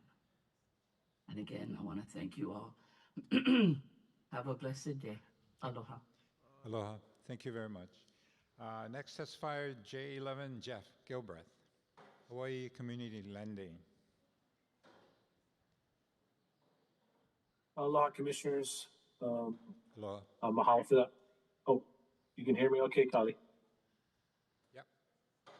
I appreciate the opportunity to present. I'm Jeff. I'm CEO with our Native Community Development Financial Institution, or CDFI, Hawaii Community Lending. I presented to you folks back in November and talked about our growing partnership. We talked about expanding our construction and mortgage lending, which was really a result of a loan guarantee from DHHL. We announced our home repair and rehab loans, which we've been using to help lessees impacted by the Kona low storms. And we shared about opportunities for additional collaboration. And this presentation is really just a hana-ho that November talk with you folks to really talk about the next phase of what our partnership could look like. And specifically, as we look for a solution for affordable homes for lessees with project leases, DHHL's vacant homes, and which can also support homes impacted by the disasters. And this is in addition to DHHL's turnkey and rent with option to purchase solutions. So I submitted my testimony and I shared information about the Hawaii Community Lending Affordable Home Ownership System. I trust you folks reviewed that. I'm not going to go over that at length, but as I shared in those documents, we have established the Huakele Home Program, and that program gets support to lessees to navigate the DHHL lease and home building processes. It also makes sure that families get access to loans and grants to build and buy homes that are truly affordable. Our initial data, our pilot data on this program, is that we are building with families below 50% area median income and are earning an average annual household income of $67,000. These families are walking away paying about $450 less in a monthly housing payment when they move in. And they're obtaining an average of about $63,000 in home equity at closing. What we found is that the homes that are being built by our Kukulu builder partners, these are cost plus and nonprofit builders, are up to $160,000 less than comparable homes in turnkey developments.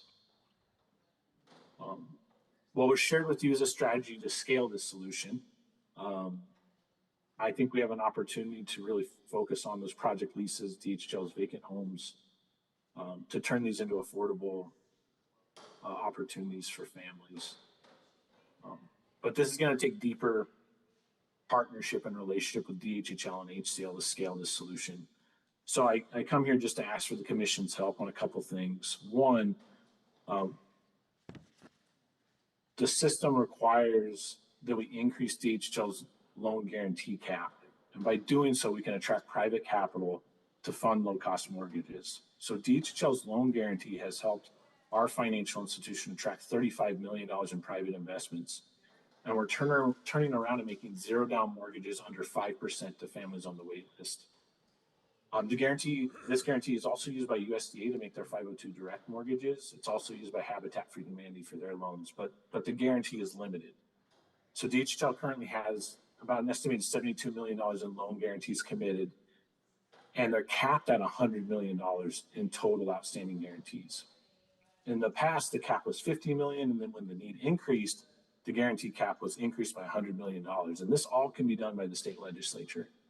So now you can see the need increasing because you've got $600 million from state ledge, and you have this new team at DHHL with an aggressive development strategy. And so we're going to be asking the commission and DHHL to continue to work with us on the next legislative session to increase that guarantee cap up to $500 million so that we can unlock private and institutional capital to mobilize these zero down below market mortgages. The second one is to look at restructuring DHHL's delinquent loan portfolio to make sure families can afford monthly payments, that their leases don't get canceled, and so they can repay funds that later can be used for other lessees. So approximately 25% of DHHL's direct loan portfolio are delinquent, but the primary reason for this is that the loans, when they go bad with other mortgage lenders, are transferred to DHHL. DHHL doesn't put that money out. It's that when that loan becomes a default for that lender, they transfer it to DHHL, typically through an FHA insurance or a guarantee process. And then DHHL staff have to collect on those loans. But the proposed partnership that we put forward was looking at DHHL transferring those delinquent loans to HCL as a native CDFI and as a licensed mortgage servicer, so we can complete loan modifications with lessees. We can ensure their payments are affordable. We can get them homeowners insurance that's affordable. And we make sure the leases don't get canceled. This could result in DHL realizing that a 0% delinquency rate on their direct portfolio once that transfer would take place. And the loan staff would no longer have to engage in collection activities, which means it can free them up for time for new loans. At the same time, at HCL, we have the expertise to service delinquent loans. We have the Ho'omana program that was actually mentioned today, which is an additional tool for this. But all with the strategy of being able to get the families to repay and then look at redeploying that capital to other lessees to make sure homes are affordable and monthly payments are affordable. The third thing we're asking for your partnership on is reducing permitting timelines to 30 days. We're seeing permitting taking up to 36 months in certain counties. Obviously, this delays and drives up costs on lessees. But Maui County has contracted For Leaf, they're a third-party permitting consultant that is turning around permits in 30 days for homeowners impacted by the Lahaina fire. Imagine if DHHL could contract a third-party permitting entity with this type of expertise and proven track record. Right, go from 36 months to 1 month. This will be a game changer if this is something we can think about, we can move forward on. In addition, we're looking at the partnership to engage other Native Hawaiian trusts. We believe that the Native Hawaiian trusts have a responsibility and have an opportunity to support you folks and to support the lessees. We've attracted most of our capital, private capital, from outside of Hawaii, but we believe that with your support, going out on some type of roadshow, engaging those Native Hawaiian trusts, that we can get them to invest in affordable home ownership for lessees. And then the last is just your support to establish MOUs to codify this partnership. We're hoping we can get an MOU that establishes the project lease partnership between DHHL and HCL to really lay out how we're doing this work, making sure that families who get a lease and have vacant land have the resources and the support to build. But we're also going to be asking for DHHL support and the commission's support on our loan guarantee MOUs that need to be amended to make sure that this whole framework and system can be scaled. And we believe by taking all these different actions that I made mention in what I submitted to you folks, we believe we can get to a point where homes that are going through this program are $250,000 less than homes in turnkey developments. And it creates a third option for beneficiaries beyond the turnkey and the rent with option to purchase. So appreciate the time. Thank you so much. Okay, thanks, Jeff. A lot of good ideas, which we'll try to implement. We kind of moving forward. So, anyway, the next J12, Kalania Kea Wilson, John McBride, and Kepa Kael. Aloha, can you hear me? Yes, we can. Just waiting for my PowerPoint to be on your screen, and then I'll begin.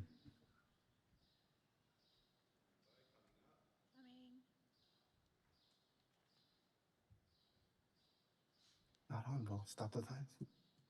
Okay, aloha kakahiaka kako. We learned Sonny Kaniho taught us we must stand up for our trust and make it work for us. Mahalo, Uncle Sonny. Next. Year of the Firehorse, Kunifat Choi, waiting for the commissioners to support the only waitlister-led program to reduce the wait list. 30,000 waitlisters is a humanitarian crisis. It's genocide in many forms when Hawaiians die waiting. Looking for DHHL Land Management Division support and approval for the waitlister program on the F agenda in May. Next. This is our long list, waitlister beneficiary program and governor support, humanitarian solutions to the ongoing genocide. We're just waiting for the Department of Hawaiian Homelands and Hawaiian Homelands commissioners to hopefully join this long list of supporters, presidents of homestead associations, royal orders, OHA trustees, mayor, and governor support to reduce the wait lists. Next. Recap, living the legacy.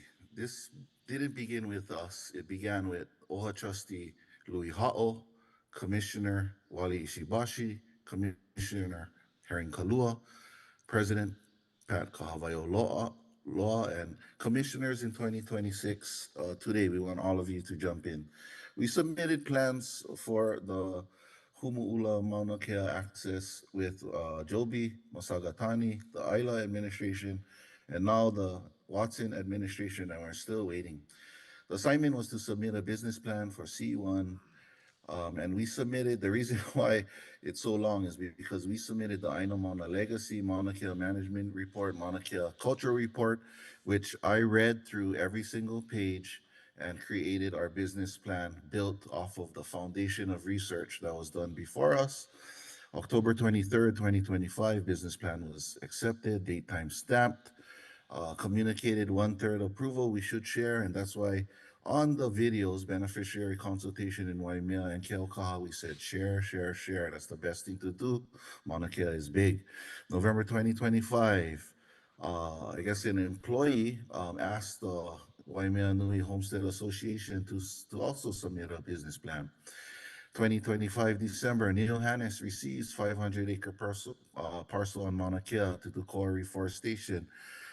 Non-beneficiary. February 17th, Commissioner Kaleakini says 100% approve of the waitlister program. We move forward. Commissioner Kaniakua said our strongest resource is our people, our waitlisters. Imua kako. February 26th, Gigi from the DHHL comes to the Big Island, says we don't have money, we need help to advocate. We're answering the call to advocate. March 17th, 2026, Chairman Watson says, thank you very much. It's all in the meeting minutes located on you guys' website. March 26, 2026, we begin our volunteer data collection and safety monitoring initiated on Hale'okuhio. May, hopefully, F agenda, pretty please. Next. Chair Watson said we need 6 billion, but that was a few years ago, plus inflation might be 10 billion this year. Auntie Gigi said we need 20 million for the statewide projects. And under DHHL, there's no area for waitlisters to apply for money to do projects under DHHL. And we just found out 2 weeks ago, HUD monies and federal funding for all Hawaiian programs may be ending from the federal government. That's a huge concern. Jill Tokuda, she said, stop violating Hawaiians on Hawaiian lands. We sent a media release March 26, 2026 to 11 senators, all the presidents of the Homestead Associations in East Hawaii to support our waitlist advocacy program. Next, we hope there's positive outcomes of our waitlister beneficiary advocacy at Haleo Kuhio volunteer work. We have much more to present, but Kepa? This right here. Yep.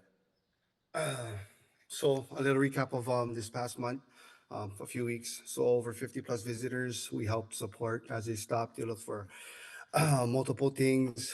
They were looking for directions. Some of them ran out of gas. Some of them needed some food, and we were there to help support them, guide them to the right districts, the closest that you could receive those resources. Um, we've also monitored, and we know that there's people that are non-beneficiaries that are accessing Hawaiian homelands, continuing stealing pipi or other uses of what they're doing. We're not too sure, but we've been able to monitor, observe, and there's a lot of trespassing basically on the bottom half. There's a lot of tourists that wander off the roads. They shishi on the side of the road, which is Hawaiian homes. We didn't catch nobody doing number two yet because we're there. So that's kind of good that we didn't catch that back half yet, but we know it's coming. And then um, next slide. So, I check out my truck. Waimea Nui Association meeting for the beneficiary consultation at the Kanani Kapuniai said, Kuli ke kako. Let's share in the fiduciary obligation to support the waitlisters, not the homestead associations, because you guys already have homes. So what we on both of the beneficiary consultation meetings, we're still wondering why those videos are not posted up yet, because it was a very stressful process pitting Hawaiian Homestead Association against waitlisters for the same parcel, which we did not even ask for the competition because we have nothing. Waimea Homestead Association, they have 9 nonprofits, and I don't know how many acres. Even the golf course sits idle right now.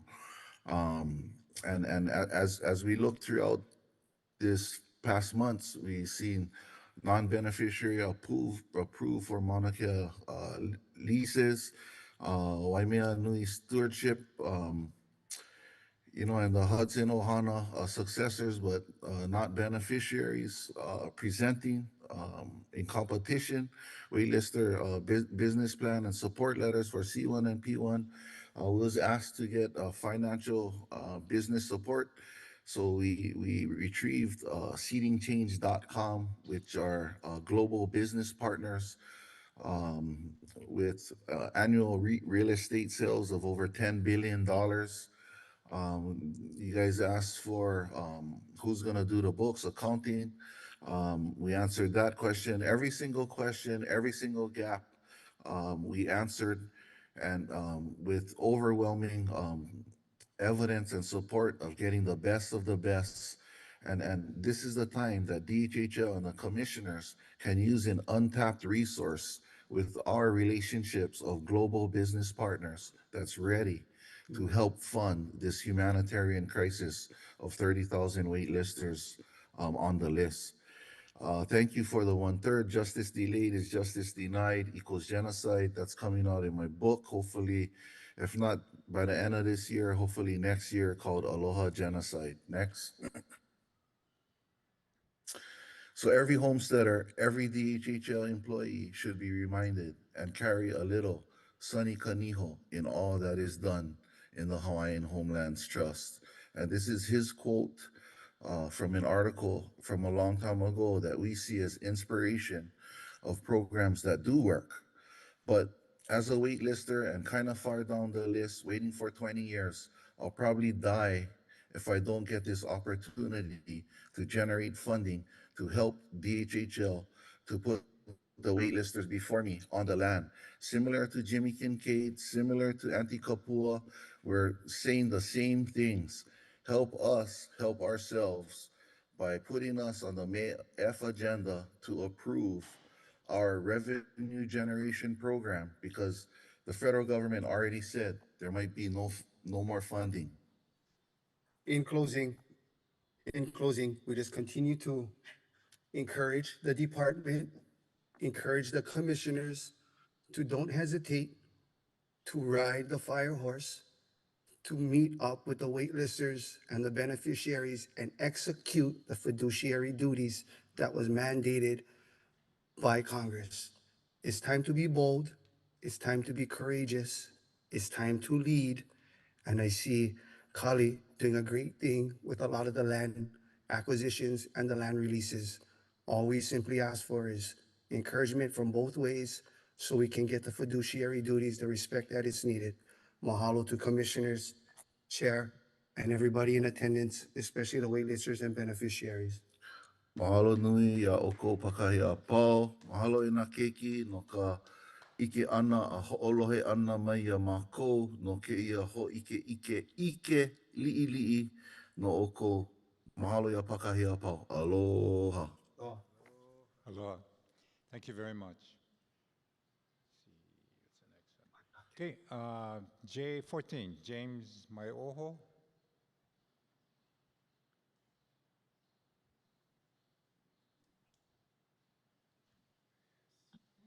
Aloha, can you hear me? Aloha, yes, we can. Okay, mahalo. Aloha, Chair and Commissioners. Mahalo for the opportunity to follow up on a presentation I did for you folks 2 months ago regarding the outline for a pilot program that manages and utilizes some of the unmanaged land inventory. And I appreciate the Commission's earlier feedback from that the pilot concept had the relevant and actionable elements. I wanted to come back with a brief update today and to better understand the path forward, really. So I don't have a slide presentation, but to inform you folks, since that discussion a couple months ago, I've continued conversations with organizations and system partners that work directly in the homelessness and transitional housing space. That includes groups coordinating services across Oahu, as well as providers already operating transitional housing for Native Hawaiian beneficiaries. In particular, I took this program to OHA after presenting to you folks, and they're very enthused about the structure of it. And Lindsay and them are looking for ways to partner with you folks on this and have started their own due diligence on this and partnered me with some other service care providers, particularly Partners in Care and another group in West Oahu and Alternative Structures International, things of that nation. So that nature, this coordination is already starting to exist with this program. And what's becoming clearer through those conversations is that the system itself is not the barrier to this. The coordination exists, that providers exist, and demand is well understood. I've heard it all morning. You know, the gap is the speed of land activation that occurs within these existing systems. So bringing this to you folks, it's not about creating a new program. It's about aligning DHHL controlled land within existing networks of providers and co-partners for immediate temporary housing solutions, you know, while your long-term development continues on its track.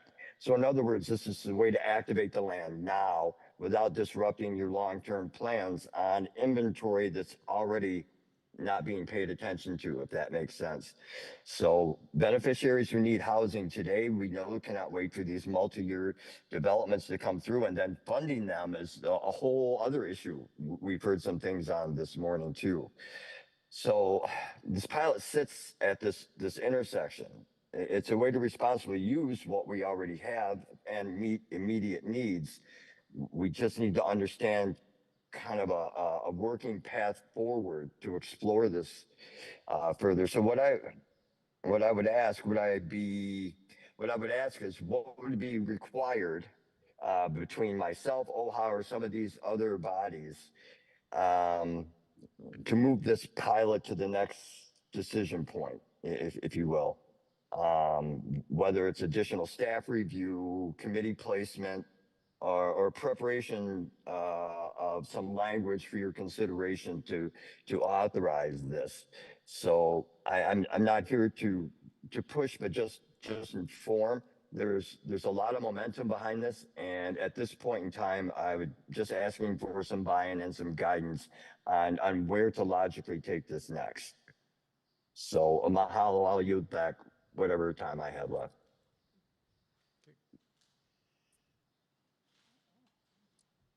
Well, with respect to putting a proposal together for the commission's consideration, obviously there's a process. If your proposal is to do a development, it talks about unmanaged lands. I'm not sure exactly what's being proposed. So put something together, submit it to myself, and then I'll distribute it to the appropriate divisions to take a review. If appropriate, make a recommendation for a presentation to the commission. If it's a viable proposal, what we'll do is we'll probably contact you afterwards, maybe get more information and all of that. So it's a process that, we got to do our due diligence, see if it's worth presenting it to the commission. So I would say in the first process, submit something, okay? Yeah, fair enough. I did that 2 months ago. I will resend it today because I was told I would be contacted afterwards. So we'll reset. I will get that to you and follow up after you've had a chance to review it. Okay. So I appreciate your time. Thank you. Okay, mahalo, Chair. Okay, the next J11, Demont Manole.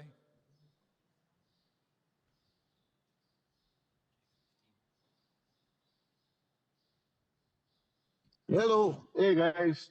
All right. You can hear me? Yeah, Hello? we can hear you. Your head is a little low in the picture. Maybe raise it up a little bit. Or your All right, camera. there we go. Yeah, there you go. Now you're good looking.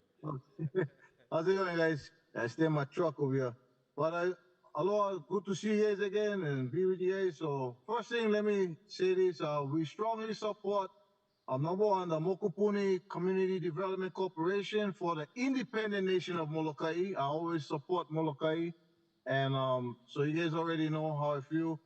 But the Mokopuni Community Development Corporation, now that they're on 501c3 status and they're getting ready to do some great stuff over there, I love that. I support that strongly. Number two, a strong support for Jeff Galbraith and his Community Lending Association. Every time I hear Jeff when he talks, I've known Jeff for a number of years now. But this guy is always Akamai, he's always on it, and he's always there to support Kanaka.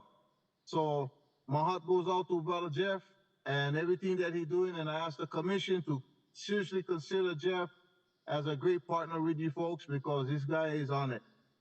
Now, here's a big one. Hold on to your pants, everyone, because this might appear to be a shocker. We strongly support the HHL and the HHC. Now, why did I have to even say this crazy thing? Because I've been getting buzz calls and messages sent to me and all that, trying to complain about the department and the commission and whatnot. And they go, and I tell them, I don't know nothing for you. And they're like, yeah, but you're challenging the commission. And I said, brother, this thing has nothing to do with the commission or the department at this time, right? The issue I raised about Mauna Kea is separate and distinct, and maybe I might have disagreement with them on that, but never misconstrue me. So for all of you guys listening out there, listen up closely. I am not a hater of the department or the commission. I am not ever going to be against the commission or the department, this administration of the department. I'm talking about this one. Because these guys are actually doing this hui right here, the department and the commission is actually doing what they're supposed to be doing for the betterment of us and getting us on our aina and getting us in multiple choices for homestead and living conditions and all that. So why would I shit on that? Why would I go against that? That's not in me. That's not about me. And don't mistake my disagreement with the department as if I no longer support them. I support the department 100%. So I want to just end it with that. Last thing I want to be able to do is to be able to give an update to the commission. As of this morning, I got a call from Brother Solomon.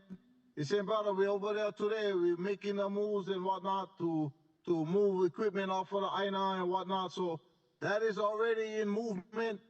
They're going to continue because we get on rain. We get strong rains coming tomorrow and Thursday, and I'm really trying to push for this to be done once and for all. The other thing is, it's a beautiful time to be on Aina because you should see my banana trees is huge. I'm getting ready to get some banana soon. The sugar cane going good. Someone Carlo is going good. Funny thing, I couldn't grow Carlo until I bought the Salmon Carlo, and that bugger growing strong in my yard.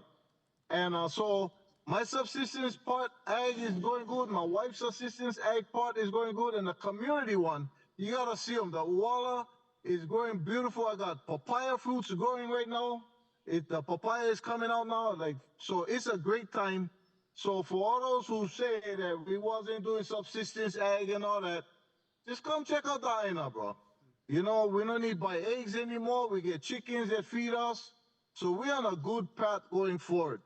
And so as far as we're concerned, we did everything we could to abide by the contract and fulfill what we were supposed to fulfill. What was this supposed to fulfill?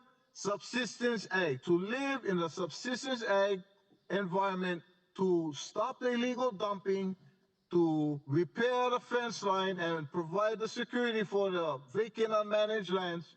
And since we've been there, nobody has been illegal dumping there. Nobody has done illegal trespass there. There's no illegal activities going on there. And we get along with our neighbors. Unfortunately, Uncle Ben, our neighbor next door, he's going through a medical situation right now that we're praying for him. Please pray for Uncle Ben. He's a really good man, old Japanese man. What do they call that? The orchid, man of Waiana, strong guy. He's the second generation orchid grower. And he just recently had some medical situations happen. So we're praying for Uncle Ben. But yeah, we love it, bro. We are living. The kids are happy. My wife's ex-husband is happy. We all live on the Aina together. And it's a great time to be Kanaka on the Aina. So love you guys. Stay blessed. And I'm going to see the rest of my time to the next person. Thank you. Aloha. Okay, aloha. Thank you. Thank you. Okay, the next J12, Kekoa Inamoto, yielding to Sybil et al. Aloha, and then I'll yield a half of my time to Kapa'akea Homestead Association. Okay. Oh, and can I share? Okay, sorry. Yeah. Oh, you're on there. Okay, 1 second. So put that up. Okay, you should be co-host now.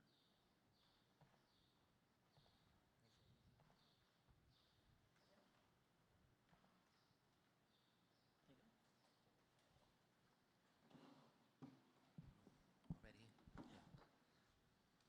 Aloha kako. Hello. My name is Sumu Asano. Sumu is my nickname, but I'm sorry. I'm the beneficiary for Kapa'akea Loop, 72 Kapa'akea Loop. My grandmother, Awen, was her beneficiary and now the current leasee for the lot. So I'm here. I'm also a member of the Kapa'akea Association. I'm the current sergeant at arms. I believe you guys already met Kahikili Pakala, who is our current president as well. We have another board member, our secretary, Jordan Poipuni, in the back. And I'm not sure if our VP of Island and our treasurer may be online as well. But we are here to, I know I missed yesterday's E7 meeting, which I was stuck at work. I wish I could be here, but I got to log in via Zoom and watch the other beneficiaries, my neighbors, come and talk. I know James Spencer came to speak on our behalf, Kaikili as well, regarding Malka restoration and the current floodings that we went through.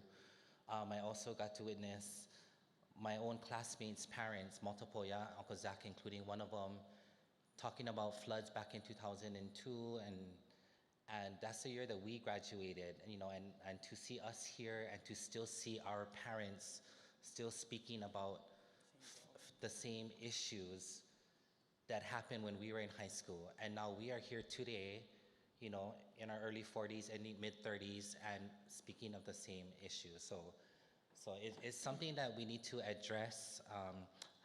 And on behalf of Kapakea, we want to stress getting a evacuation site, emergency plan, a storage site. We did recently sign a fiscal sponsor agreement with the MCDC, which is the Mokupuni Community Development Corp that he was just referring to. But that is, it's something that we really need to push and get going. So currently, on this last flood, so I know James Spencer Kamwana, he spoke yesterday about 2023 and the December 22 and January 2023 floods. That happened, and so for this Kona low storm, we were kind of prepared on what to expect. So we started barricading here and there, protecting our houses, putting sandbags, and mahalo to the county for providing that, the state, Miko, and all their hard work through the night, but the county provided us with sandbags to help guide our streams straight to the ocean. And it did really, really help. And I'm located right next to another stream that had collapsed and eroded to where I am at. So it's going through all of this. We created a hub with one of our neighbors. The roads are blocked off, but the hub was created at one of our neighbors. She lives right in the corner on the main highway, right where they closed the road. So she agreed, even though she was underwater, her rooms are flooded, trying to rip out tiles, she agreed to host a hub for Kapakea specifically so that MIMA could drop off, or MCDC would help other resources come and bring us water, toilet paper, MREs, which we distributed to the kupunas because everybody was basically stuck and had nowhere to go. Nobody could leave their driveways. Water's up to 3 to 4 feet high. Mud, 2-3 feet. So nobody could go anywhere. So we had to go and distribute these to everybody that was stuck in their homes. At the end, now we're the ones storing everything. So I currently have water in my garage. I have all the MREs in my kitchen. And I've been holding it, maybe in case for the next storm or in case we have another one. Because if you look at it, these storms are happening more frequent. I know a long time ago in my parents' days, they would say, oh, every 100 years. Not anymore. It's happening more often. And what we need is, we need to push for an evacuation site, evacuation plan, a storage site, and even an evacuation center. Kapakea is right here, if you look on there. Up Mauka, we have certain flat lands where we possibly could build, an evacuation site, because right now we don't have anywhere. Obviously the roads were blocked. You needed a 4x4 to cross through the river. We have no place to go. Whether it's a fire hazard on Mauka side or tsunami from the south, we don't really have any evacuation plan. We have nowhere to go. We can't just drive up Ranch Camp if the roads are closed or we're flooded, because we only have that one loop that goes in and out. So we need to, yes, we're hoping to partner with MIMA, and like I said, we're gonna stick with the MCDC and do our best. Yeah, and shelter too. But I'll let Kai Keeley too if he wants to. No, I just wanted to come on today just for hurt you guys ears some more. No, I'm just kidding. But I want to forgive some documents that I got from my family. This is the book called the Hawaiian Homes Commission Act, 1920. I wanted to ask, do you guys know why, when the lease was transferred to me, I didn't receive anything like this? I don't know. Is there anything like this that is still around today for us leases to get? There is? You're talking about the hard copy. It's on the web. You can just pull it up for those that have access. Sorry, the I try hard on the web. copy. I don't know Is that how what to you're work asking the about? computer. But is it, Because I noticed there's a lot of amendments that are made. Right. So can we get like a copy of the current one, like a hard copy? I'd have to get back to you on that. I mean, we would print one out for you, but 'Cause, for instance, like for Uncle Yama earlier, I'm not sure if their lease is the same as my tutus, but I have the information on there that like could possibly give him the answer to who's sending him the bill and who's supposed to be paying the bill. right. Should be in the lease, their lease. Yes.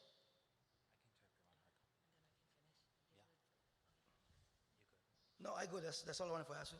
In behalf of Uncle Yama. Mahalo Commission Board and Mahalo Chairman.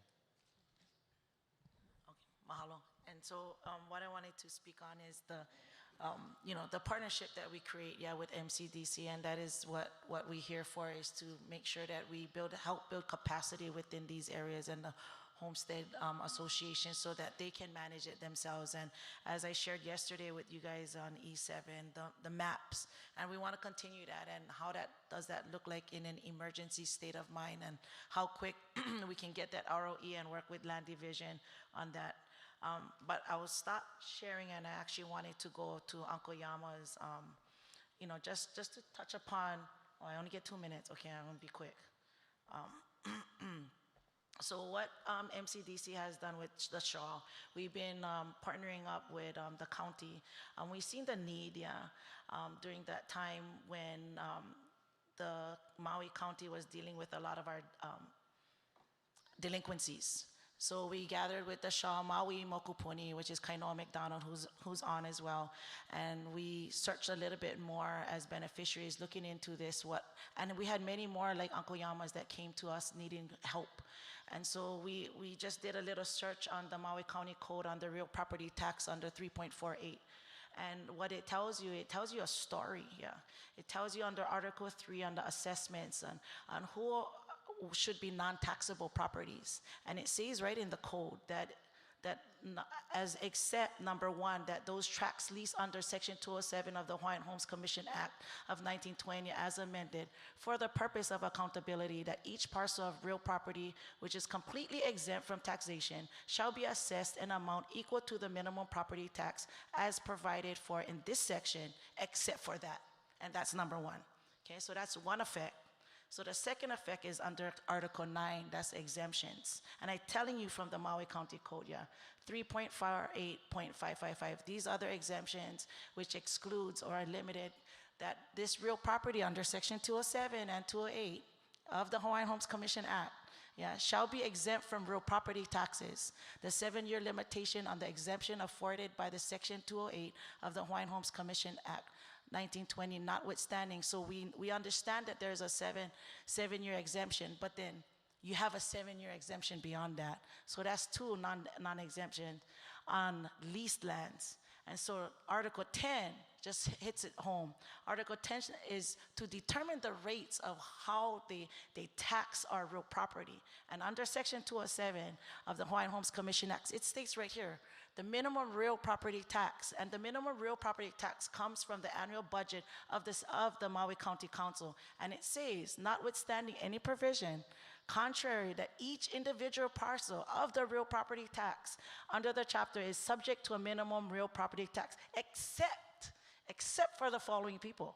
And our first letter A is except those tracts of land under Section 207 of the Hawaiian Homes Commission Act. And so when we knew that we had a DHHL liaison spearheaded by our late council member Tasha Kama, we talked about this prior to her death. And we wanted that DHHL liaison to be the catalyst to ensure and to go to their corp council and to ask for clarification and interpretation of what this triple effect means under the county code, and how has they been implementing this since day one. And if you see under each of these categories that I identify, there's called ordinances. And each of them tells another story and history of where these ordinances come from and how is it created. And you can go all the way back to 1992. In fact, yes, you can see on 1992 was its origination of assessing a non-taxable property. So if you go check the Maui real property tax and you You can do ours, 152 Ho'omalu Drive, Kanukakai, and you look at the assessed value, it'll be zero because they cannot tax Hawaiian homes, these lands. And that's number one. But number two and number three needs a triple effect. And that needs to be implemented. And that needs to be corrected. And that needs to be the negotiation from DHHL to the county being able to interpret that and understand what the county code is going on. So now, as we speak, there's a bill called Bill 114. And so Bill 114 could be the unintended consequences that our Uncle Yamas of the Maui County might be subjected to unintendedly. Yeah, and so that is what we got to research even more, and I need your help. I need our legal counsel, our AG's office to kind of look into that and help us, because we've been doing it on the front lines, speaking to our council members, trying to get the word out for 3-4 years already. And I want to make sure that Uncle Yama is alive to hear this and see what can come out of this while we work together in a concerted effort. So mahalo, I think my time is way overdue. Okay. Thank you. Thank you very much. Okay, next one, J12. Oh, okay, J17, Hiva Hiva, Kahe Aku. Kahe Aku.